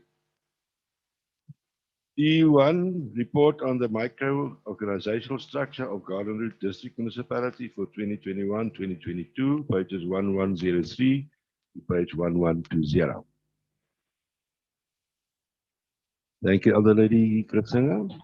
Thank you, Speaker. I would just like to say that this is a living document that must be revised annually as the organization grows and expands and times are changing. We need our needs will not ever be the same every year, and service delivery will change as our towns are growing and community needs change. A planning meeting took place with all the directorates in preparation of the review. Further meetings will take place, and the proposals from the departments can be seen in the annexure on page 1110. I thus recommend that council adopt the recommendations as on page 110. Thank you so much. Thank you, Elder Lady Kritzinger. Thank you, Elder Lady Wolmerans. Can we move on to E2? That's a report on the approved workplace skills plan and the annual training report for the 2021 to 2022 financial year for the Garden Route District Municipality. Pages 1121 to page 1160. Any comment or input? Thank you, Alderman Kritzinger. Thank you, Chair. This is to submit to council the approved workplace skills plan for the year 2021 to 2022. Garden Route District Municipality is a member of the LGC, the Local Government Sector Education Authority, and is paying at least 1% of our total payroll to LGC as per the Skills Levies Act. Every year, the municipality must submit a workplace skills plan in order to claim back the mandatory and discretionary funding from LGCTA. The relationship and progress between the various sections can be seen on page 1124 and onwards. I recommend that council adopt and take note of the report from the chair. Thank you, Honorary Christina. Councillor Spies. Yes, Speaker, I would also like to commend the work of the training committee, especially the members of the unions, Imatu and Samu.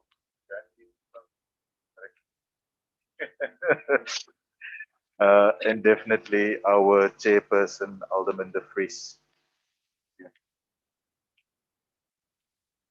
Thank you. Can we give them? No, so why must I say something else? Councillor Desha. Oh, okay. Alderman Desha. Alderman Desha. And Reggie and Angeline and everybody at HR. Thank you very much. Can we give them a round of applause? Thank you so much, everyone. Alderman de Vries. Thank you, Alderman. No, Speaker. I thought that I'm still the chairperson of the committee till the end of, or until 27 of October. I was not aware that I don't have that responsibility anymore. But my comment was basically to thank Labour and the administration, as was done by Councillor Spies, in terms of the work that we have done to ensure that we have approved the WSP and the annual training report. We had some hiccups in terms of process, but we are in the process to discuss that and sort it out before next year or for the incoming council. And we will have a discussion together with the municipal manager in our next meeting. As was already proposed, that we take note of this report. Thank you. Thank you, Alderman de Vries. Now, I think when I listened, I heard that thanks and appreciation were also conveyed to you as chairperson of that committee. So, Mr. Mayor, Council, I don't think there's been any changes. But thank you so much, Alderman de Vries, from our side as well. On the chair side. Thank you. Then we move on to E3, that's report on the quarterly implementation project for the Garden Route Skills Mecca project for the period up to end of April 2021. Pages 1161 to 1166. Input or comment? Speaker, yes, thank you very much for acknowledging me. The skills plan or the report can be seen on page 1162 and onward.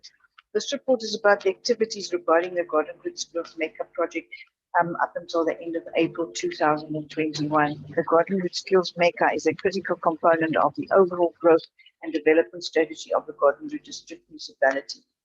After the 2017 fires, in our areas, a skills summit was held in 2018 and again in 2019 to determine the needs regarding skills requirements and needs in the district. A total of 9 resolutions regarding the skills maker emerged from the skills summit that was formally adopted by the mayors and the MMs in the district at the district coordinated forum that took place in February 2019. 9 resolutions can be read on page 1164, and the service level agreement has been put in place between Garden Route District Municipality and Synopsis Solutions Strategies. The deliverables as per details on page 1166. Progress made thus far are applaudable, and more info is available in the report. I also need to applaud all those that are involved in the skills maker project, because it's really a lot of work goes into it, and I think take all the municipalities, our premium municipalities in our district into consideration, and how we can grow the skills, and how we can enhance the skills that people have, so that they are basically ready for jobs. And so I just want to recommend that we adopt the recommendations on page 116. Thank you so much, Chair. Thank you, Elder Lady Kritzinger. It's always a pleasure to listen to you on your well-preparedness for council meetings. It's really a pleasure listening to you. It's indicative of how serious you take up your position as portfolio chairperson as well, and our appreciation from the chair side. Any further input or comment on this item?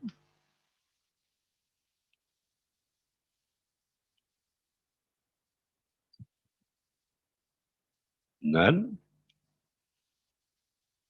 Mr. Meyer? So, Speaker, I propose that we go with the recommendations. Thank you, Mr. Meyer. And I take it that we've got a proposal in a second, Executive Mayor and Elder Lady Kritzinger. Thank you.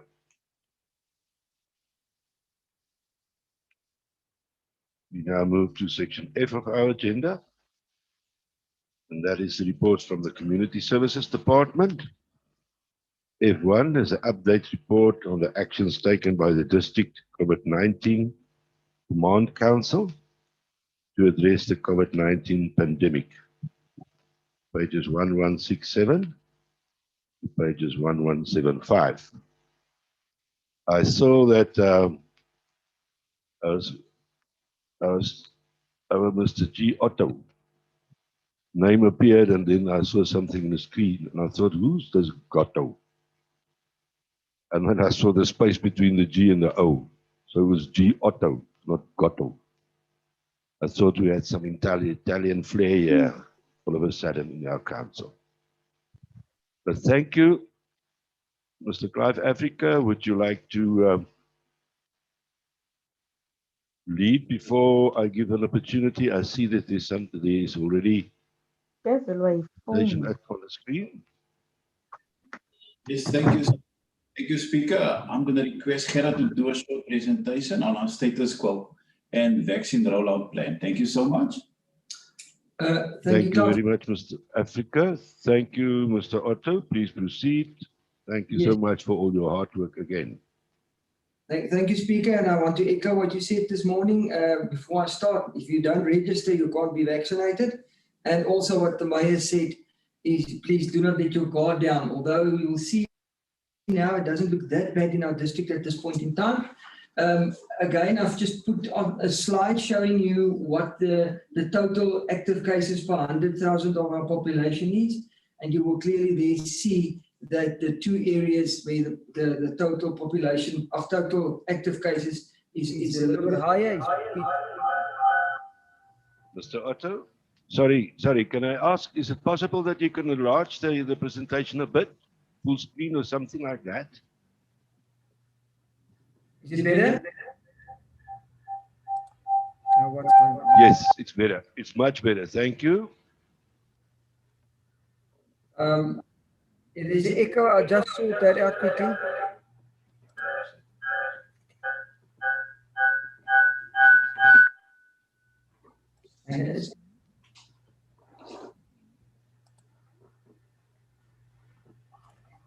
The presentation has been circulated. Yep. So, but please proceed, Mr. Otto. Okay, can you hear me? There's another mic close to you that also a kringfluit. I don't know what's that in English.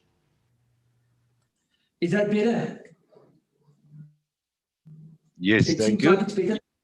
Sorry, there was a technical glitch here, but it seems like we sorted that out. So yes, in terms of the figures as we are now, as I've put it on there, you will clearly see that it's only in Bito and in Mossel Bay there where we've seen those increases. Although in Mossel Bay, we've already seen it going down again, flattening out a little bit. So at this point in time, the district is in a very good position compared to where it was 2 weeks ago. If I carry on with my slides, I'll just give you an idea. of the position today, the total deaths is 1,364, and you will see that the active cases for the whole district is 287. And in quarantine, we've got 8 people at this point in time in Petro SA, and in isolation, we have got 8 in isolation and 10 in quarantine. I've just put this in a couple of graphs because everyone is asking me, are we in a third wave or not? You will see if we compare this to the first and the second wave, we're not in a third wave yet. We did, however, see a slight increase. And if I look at the towns, it's still the same. We saw an increase. If I look at where we were, around about between, let me just get the dates for you, between the 5th, 6th of May until the 20th of May, there was a slight increase, and that increase carried on. It carried on until the 20th of May, and then you will see now it's a drop again in the last couple of weeks. We've seen the figures come down again. Then looking at the health situation, there's no added work pressure at this point in time. All the staffing issues is been resolved. And then the Department of Health is still having their huddle meetings between the district management and sub-management and between also our local municipalities. And then there's Zoom meetings held regularly with the private hospitals for ongoing planning and implementation of the COVID vaccination program. Now, where are we with the vaccination program at this point? The first phase of the program, the Sisonke program, has now come to an end. Phase 2 will start this week, and I must maybe just explain to council why it's been taking a while, why you haven't got your SMSs once you've registered. They're waiting for the vaccines, and the Pfizer vaccine can only be used when you've got the ability to keep the cold chain at minus 70 degrees. So in Cape Town, it started last week with the rollout of phase 2. We're only going to start in our district by end of this week, beginning of next week. And as soon as the final Pfizer vaccine is available and can be used in our, they call us a rural area, our rural circumstances. It is a double dose, so with 42 days apart, you will have to get another Pfizer vaccination. And then, as I've indicated here, that the George sub-district or the George local municipal area will come on board later this week, and the others will follow in the weeks to come. But for now, they're going to focus on the old age homes. Reason for that being is because it's a double dose, they know that the people at the old age home, they can easily get to them for the second dose. I've once again included just what is included in phase 2, and we are waiting for final clarity in terms of how the rollout to these other areas outside of the old age homes. Although we know where the vaccination sites are, I've made that available. Speaker, you've also made it available this morning. And we have also assisted the local municipalities where they've requested assistance in terms of tents. So from the disaster center, we've made 4 5x5 army tents available to be put up at vaccination sites so that the elderly do not have to sit outside in the cold. So there will be under a cover space for them. In terms of the rollout, this is what we are planning for, as I've indicated on my previous presentation last month. And this is what the plans are for phase 1, phase 2 and phase 3. And then I'd like just to echo again that we stay with the COVID protocols, as protocol is not on holiday, protocol is still with us, COVID, and we please remain vigilant in going forward. Thank you.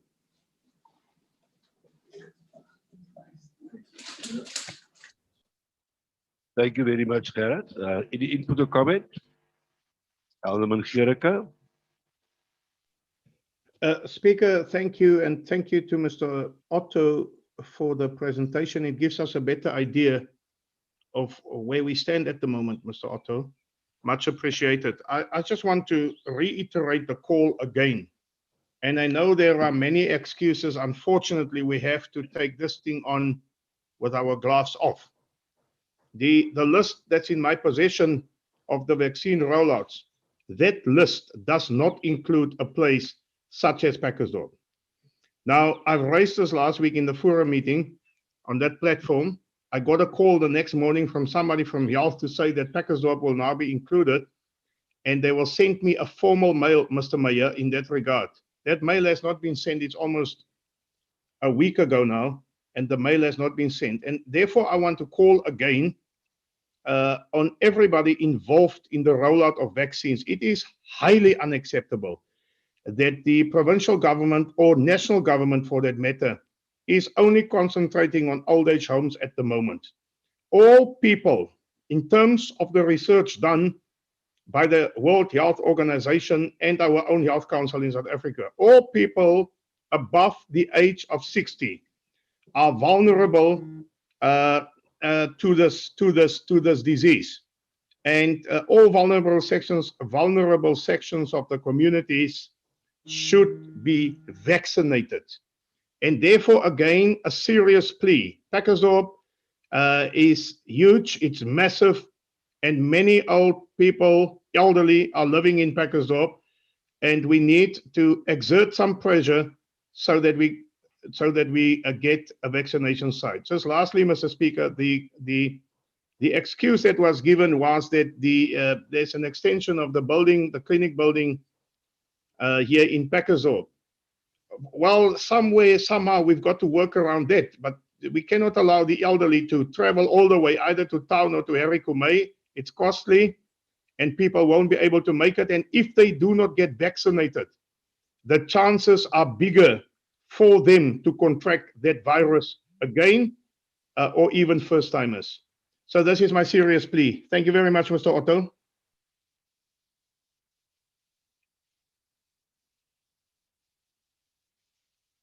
Thank you, Alderman Gericke.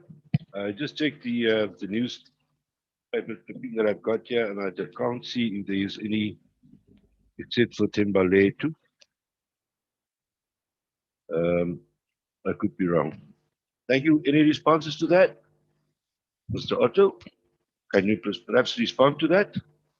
Speaker, yes, I want to thank Councillor Gericke for taking up the oversight in terms of Packersdorp, already taking it up. I would also urge any councillor that once they see the list of vaccination sites to bring to our attention if there's areas of concern, as we would eagerly then take it up with the Department of Health to include as additional vaccination sites if possible.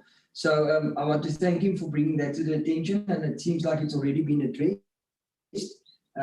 Yes, unfortunately, we are in the hands of the National Department of Health when it comes to the rollout in our area, and we do have challenges in terms of maintaining the cold chain, but I'm sure that as a work in progress, as we go along, we will pick up some speed in terms of the vaccination. Thank you, Speaker.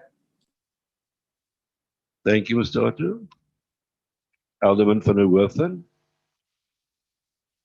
Mine is very short, Speaker, and that is just to thank Mr. Otto for keeping us updated on everything, and for the emails and whatever is being sent on almost a daily basis.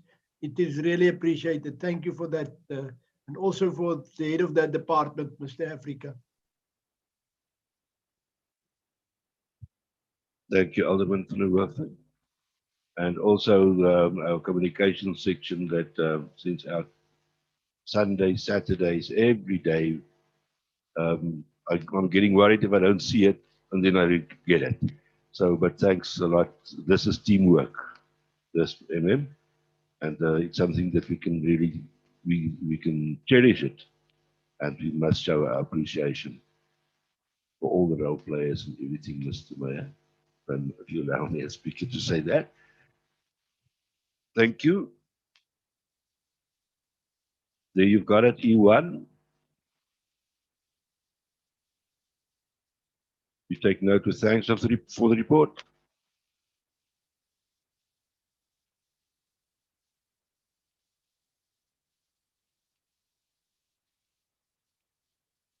Mr. Speaker, we're now on G1. Yes, I'm just waiting for F1 for the proposal on the seconder, just to take note of the report. Thank you, Tati. I will propose Speaker, Councillor Meyer. Thank you, Councillor Meyer. You then the seconder. Councillor Law says the proposal. Thank you for that, Councillor Erika Meyer. We are now at G1. Can I ask for a 5-minute break, a quick one? Can we make it 10 minutes? Or can we have a lunch break? If you need, I don't want us to have lunch in the council chambers when we have a meeting. I think that could only harm the decorum of this council. I'm not talking about when the council is not sitting. There's a proposal that we, from Councillor Desha, and a second from Councillor Spies that we have a break. Can we have? No, no, no, no. If we finish section G, it'll be at 7:30. Can we then, if there's a proposal, let's do it. We finish G and then we go for lunch quickly and we make it a 30 minutes lunch. That's fine with everyone. And then, Mr. Speaker, can I just ask if we finish G, we are not far away from the end of this agenda. And if you look at all the remaining items, it's not heavy, hectic items for discussion. This is just my input, sir. I think we must finish the agenda and move on. Thank you, Alderman Kirika. Mr. Mayor. Mr. Speaker, a wise man has spoken. I support what Alderman Gericke is saying. Let's finish the agenda, we have lunch, and then we drive home safely. Is there somebody that's called Wiseman Nkulu? Rings a bell. So there's Wiseman Nkulu. Have you got lunch there for all of us? Thank you. Let's proceed then. Just take the camera off from me. I just want to stand up. Thank you. G1. In the input, that's the planned seal projects of the roads department for the 2021-22 financial year. And it's on page 1176 to page 1178. Any input or comment? Thank you, Councillor Spies. My hand is up, Speaker. Then Alderman Gericke. Speaker, I'm very happy with what is planned. It will give the politicians in these areas a little bit more grey hair, as proposed by Alderman van der Hoeven earlier. I've got some issues, but we always have issues with what a province sends us to do. We've got road number 1609 that has actually been moved down the priority list for the past 4 years. And now this year they've given us 1609, but they've only given us the already tarred part, the 380 meters. They haven't given us the full project that is supposed to go all the way around Ronhof Lane. So that's going to aggrieve some people. They've done the same with Councillor Chokolo phoned me last night to find out what that road in Knysna is. I had to unfortunately let him know that it's not Damsebos, it is Buffalo Bay. And so we are going to continue to be unhappy, and that is because of what we've been speaking about the whole day, is the capacity, what is there, and what can we do, and we have to use, unfortunately, every little bit that we get. Somewhere to answer Councillor Alderman van der Hoeven in short about his question on the budget item. Province from time to time expects Garden Route District Municipality to assist Central Karoo District Municipality in rolling out their projects. If you understand CKDM, the capacity of CKDM to deliver a project out of Beaufort West in Laingsburg is would just be so much more expensive. The capacity would be so much more constrained, and so it's from time to time it's just easier for Garden Route to cross the mountain into to Laingsburg or Prince Albert and go and deliver we are an agency of province, so we just go and do what they tell us to go and do there. It's a short answer. I don't know the Chinese accounting that goes with it. That's the short answer. And so I propose that we go with this item. Thank you. Any? My hand is up, Speaker. Thank you, Alderman van der Hoeven. Yeah, I just got one question, and please, I just need the answer for this question, and that is, how much say do we have regarding the projects contained in here?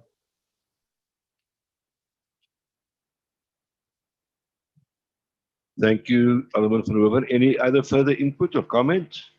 Question of clarity?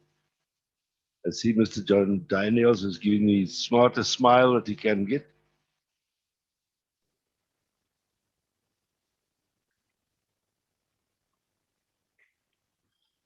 Mr. Mayor, would you like to go first? And there's an indication that Mr. John Daniels would like to address council as well. Mr. Speaker, thank you. And Mr. Speaker, I know that this is one of those subjects where all of us are as councillors are not happy in terms of what is currently contained in the service level agreement. I've been mandated numerous times to engage with the MEC at this level, and a couple of months ago did engage with the MEC, the former MEC Madigizela, just before we were at an event, and I raised this matter. He has agreed that it is definitely something that we need to look into, and unfortunately he has now resigned, and this is probably again another opportunity for us, and the MM has alluded to that in his speech. MM, if you could bring that up please as well with the HOD of roads. I will definitely bring it up with the newly appointed MEC regarding how we would like to be part of the service level agreements engagements, and also how these roads get identified. And you know, between the two of us, and this would be the approach, Mr. Speaker, that I would take to the new MEC, that the criteria that they are using to identify these roads, we don't agree. We now at a point whereby we should give the total input, and there must be flexibility for if something arises, like whether rain or storm and anything that goes with it. And also, Mr. Speaker, that it has now been established that the Garden Road is indeed a food basket, one of the food baskets within the Western Cape when it comes to agriculture and everything that goes with it. And it is mainly the agricultural routes that are the gravel roads. And we need to argue the point that it should no longer be the number of cars which are using a specific road for that road to be prioritized in terms of what should happen first, but it should also be based on the economic spin-offs of those roads, because products are getting damaged on their way to the airport or in their way to Cape Town, to the harbor. So, and the former, fortunately, the HOD is still the same HOD. So the former MEC have agreed that that should be now the basis. We will just continue on that, but we totally agree with, and Alderman van der Hoeven keeps on raising this, that the current arrangement make us look like rubber stampers, and it should not be like that. Thank you. Thank you very much, Mr. Mayor. Amen. Speaker, I think the Mayor has covered us. We are interested in really rearranging the whole issue of whether or not we have a say in the prioritization of these roads and so on. Current mechanism clearly doesn't help us, as Councillor Spies has alluded to. Yeah, indeed, today we did have our first technical meeting, and then they told us about the new MEC. I think it's an opportunity for all of us to again restart this thing and make it work. Thank you very much. You've got the report. All I can say is, as a ward councillor of Mossel Bay, about almost 1,200 square kilometers, and thankful that Councillor Barker assists me in that ward. But the problem is that the criticism gets leveled against Garden District Municipality. And although we've got the best in the Western Cape, I say it, roads and section department, we get criticized for that. And perhaps, yes, that's all I want to say from my side. But thank you so much. We've got a proposal. I propose, yes, please. Thank you, Councillor Scapster, please. Speaker, I would like to second the proposal of my colleague, Councillor Spies. Thank you. Thank you, Councillor Elizabeth Struble. Can we then move on, colleagues? We are now G2, the Road Asset Management Business Plan for 2020-2021. Pages 1179 to page 1226. Any input to comment? Yes, congratulations on the director getting us some more money to spend. Speaker, this is probably one of the first steps of how to manage and plan on a district basis and on a district and metro basis. But it's at the very beginning of what it's envisaged to be. So this will probably help in the implementation of the SLA as well. If we get province and the development of the plan, not the little bit of money they gave us. Talking about the development of the plan will teach us better how to get the parameters of what is a needy road, what is a very poor road, what is this, what is that, and get the prioritization of these roads correct when we get the buy-in from the municipalities in development of these plans as well. I wish you good luck, Mr. Daniels, on the rollout of this project. I think it will do good for Garden. Thanks. Thank you very much, Councillor Spies. Any further input or comment on this report?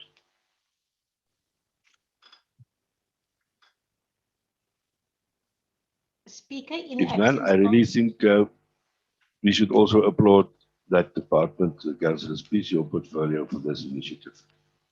Thank you so much. Speaker, in That's absence why I of asked for a break. Nobody wants to join me in to say thank you. Speaker, in the absence of no further input, I would like to second my colleague's proposal. Thank you. Thank you, Speaker. Thank you, Councillor Struble. Can we then move on to H1? This report from the Planning and Economic Development Department. It's a draft Garden Route Film Policy Framework.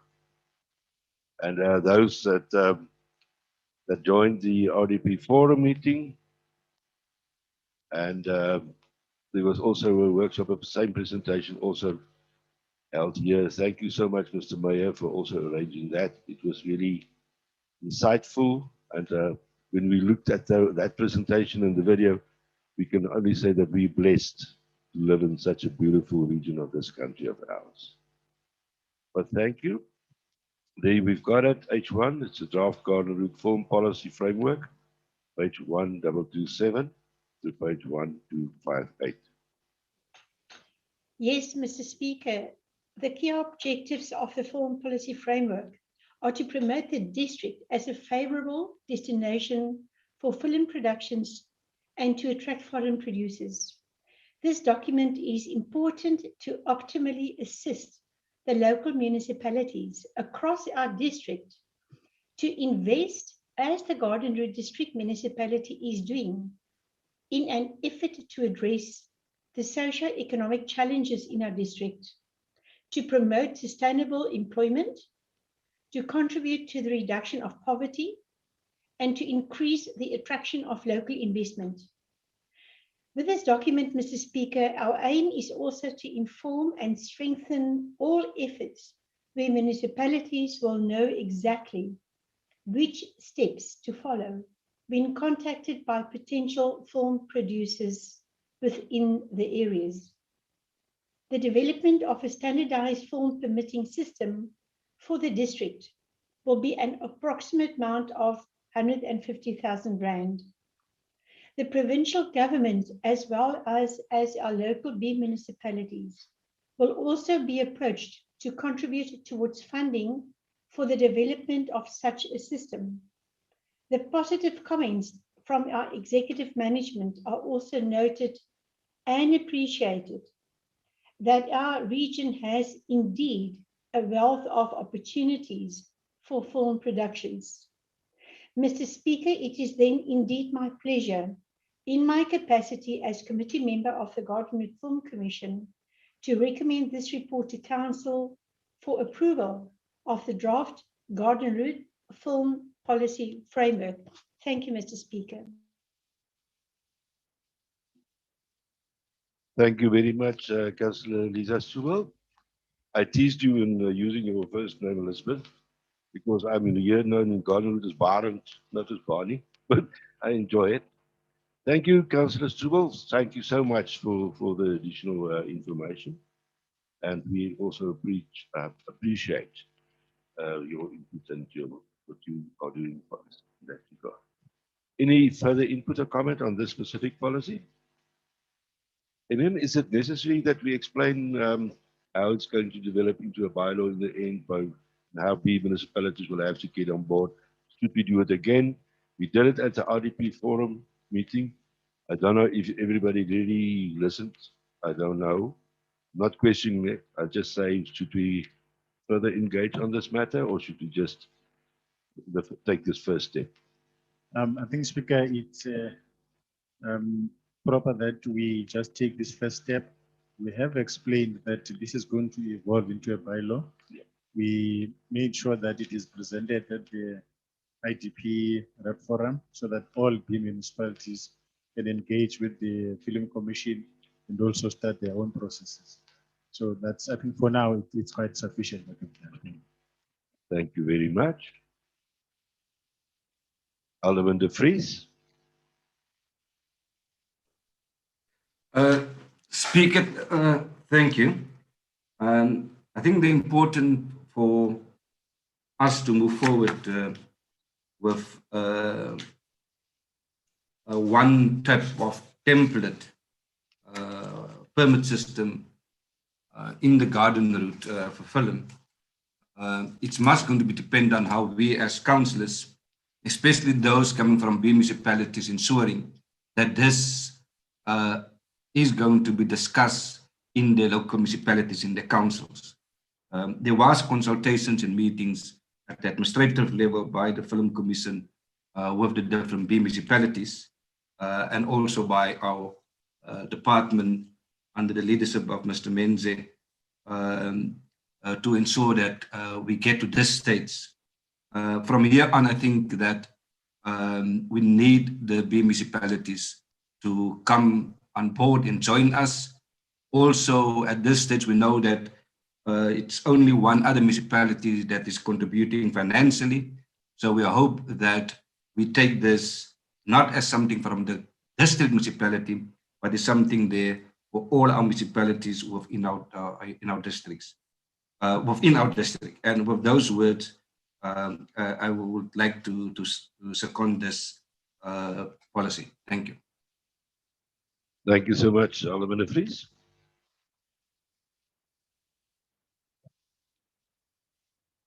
We are now on H2, Resorts, Accommodation Booking and Concession Policy 2021, pages 1259 to page 1266. Any comment, input? Any further questions of clarity?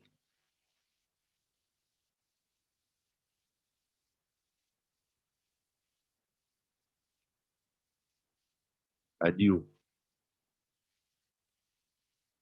If none, there we are. Dan kan die berg, Councillor Lamajin. Yeah, I know it's Councilman Wyk here, Speaker. I am from Oudtshoorn, but it's from Wyk. I just want to approve, or rather to propose then that we approve this policy, Speaker. Prachtig. There is our member of the mayoral committee showing the beautiful venue. I don't see any cups, coffee. But thank you, Councillor Wimben. Appreciate that. Can we then move on to H3? That's a report regarding proposals to develop and manage Carletsdorp and the Hoek resorts. Page 1267 to page 1272. Input, comments?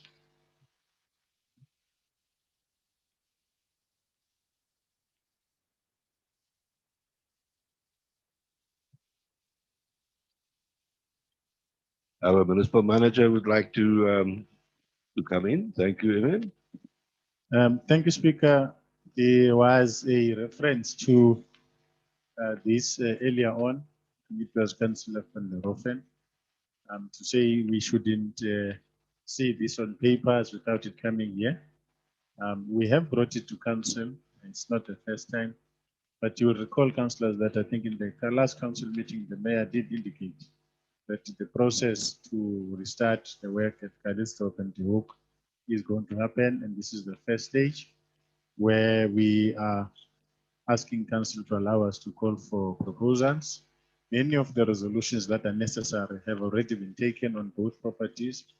For instance, where we say we do not need them for basic services, all those things have been done. The one important thing that I think we need to address to council is relating to the claim at Carletsdorp that was a problem in the previous process. We have engaged with the Land Claims Commission on a number of occasions. Most recently, it was last week. And the process to evaluate the claim will be concluded by September.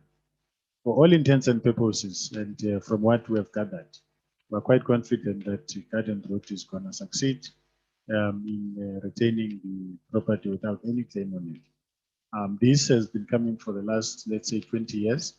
I think all avenues have been exhausted now, and it is clear that there is no rightful claim on this property.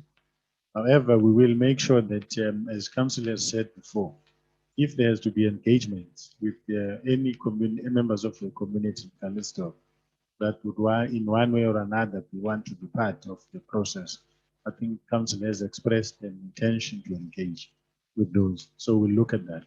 So we're quite confident that come end September, the matter will be closed. Hence, we're able now to come and say, give us an opportunity to again go out into the public and call for proposal for development. The different thing this time around is that this is not an unsolicited exercise.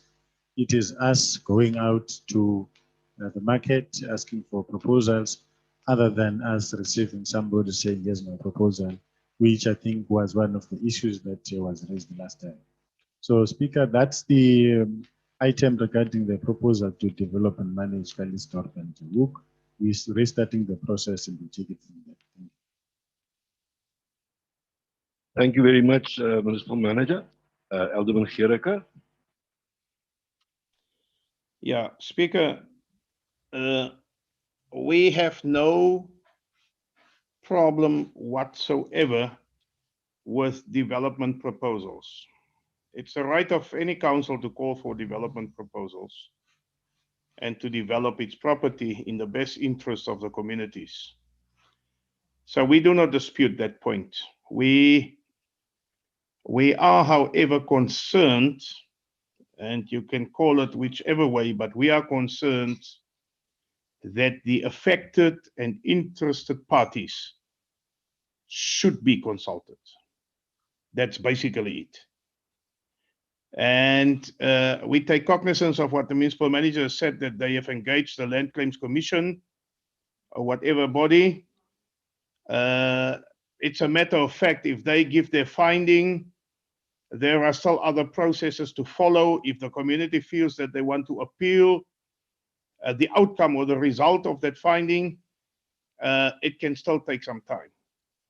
And yes, we must be mindful of that. And we must be mindful of we've seen the outcry of the community the last time. Invite the community, sit down with the community, because this is what the mayor has said in his very last submission. I think it was on that IDP forum. Sit down with the relevant stakeholders, thrash it out, get the go ahead, and move on. As long as there's buy-in from the community, we are in the clear. And if we say this, Mr. Mayor, we do not stir. We are in politics. We articulate on behalf of the communities that we represent, and it is for the governing party to take note of what we say and make work of this. But yeah, that is our submission for this time. Thank you very much indeed.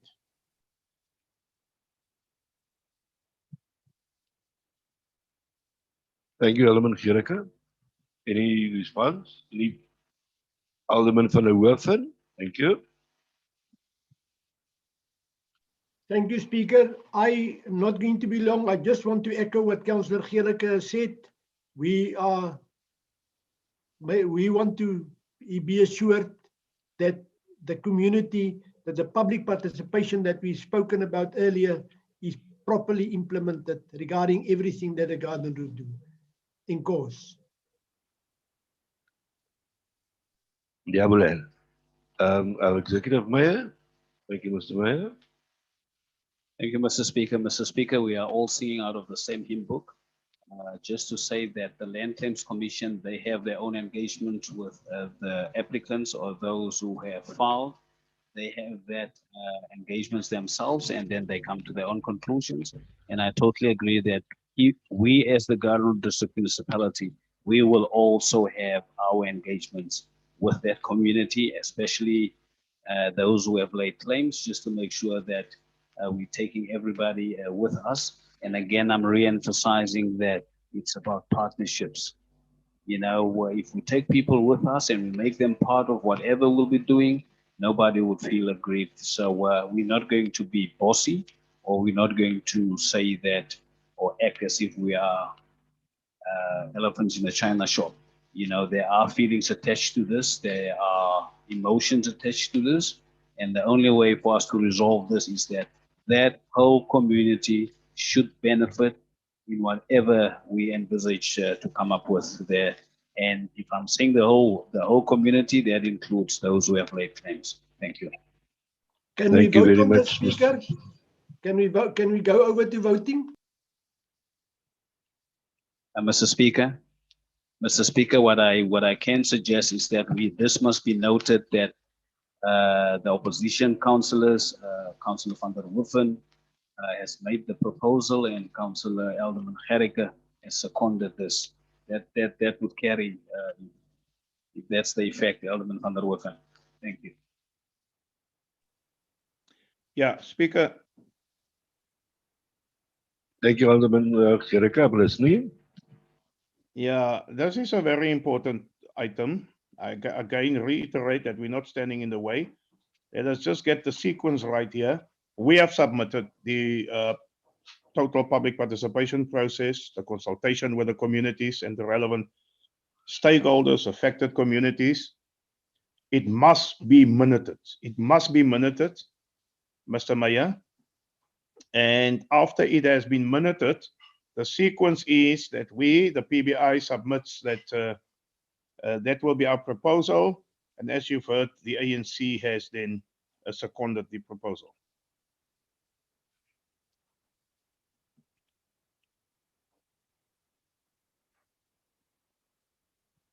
We're happy with that. Thank you, Mr. Mayor. Thank you. I would just like to get clarity. It's an additional, do I understand it correctly, that it's an additional item to the recommendations as it appears in the agenda, or do I understand it wrongly? No, please no, assist me. Speaker, can I just assist you? It Yes, is not an please. additional, Speaker. Thank you. Please proceed. It is, I don't think, Alderman van der Hoeven, assist me here. It is not an additional item. If it can be done, can we make it another bullet point to the recommendations? That is what I'm trying to say. Yes, Alderman Gericke. That's what I tried to say that we add another bullet so that this is the fourth resolution in addition to the recommendations. Mr. Meyer? In total agreement. Mr. Speaker, I'm worried about a bullet in the point. So let's make it a point. No, thank you. Thank you. Are you worried about war, Mr. Meyer? No. I'm not a VIP, but thank you for the protection, Mr. Meyer. There you got it. Speaker, die DA wil altyd bokant ons wees vir. Ja, 'n point en 'n bullet, jong. Ja. Yeah. So look at the bullets in the China shoppers. But thank you. Can we move on to the next item, please? And that is report on the proposed project Klein Karoo Rural Water Supply Scheme.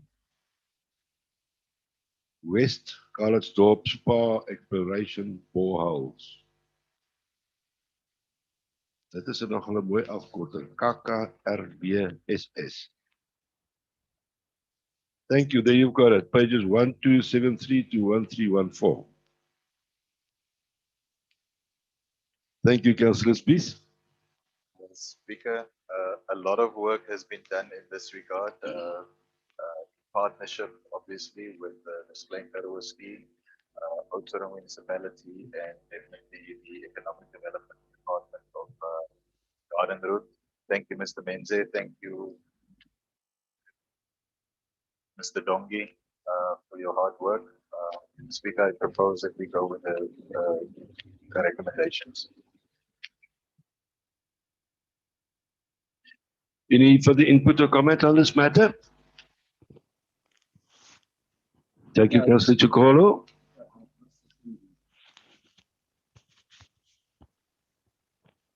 Thank you, Councillor Chikolo.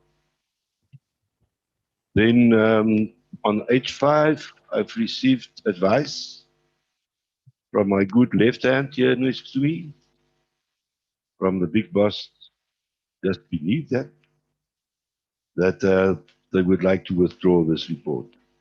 I don't know if you would like to provide a reason or anything, MM, that was your request. No, thank you, Speaker. I have requested that it be withdrawn. It still must be processed at management before it comes to council. Thank you. That is the report route. Okay, before we go into closed session, can we now have lunch?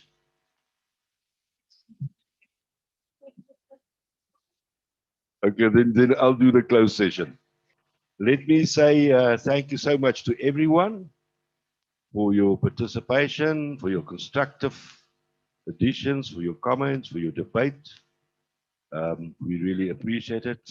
And we are here for one reason only, and that's to improve the lives of our region, people in our region. Thank you so much. And please stay safe. And God bless. Thank you. This meeting is now adjourned.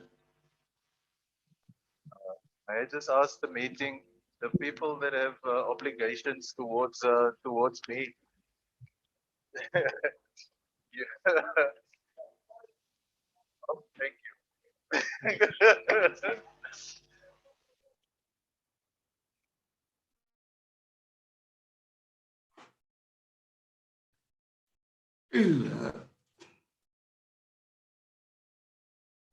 Yo, Steven, hoe lyk jy aan deze filmster, joh? Lekker, Steven. Baie dankie. Is that smart girlies by my jong? Hulle check jou, my bro. Chop. See you guys.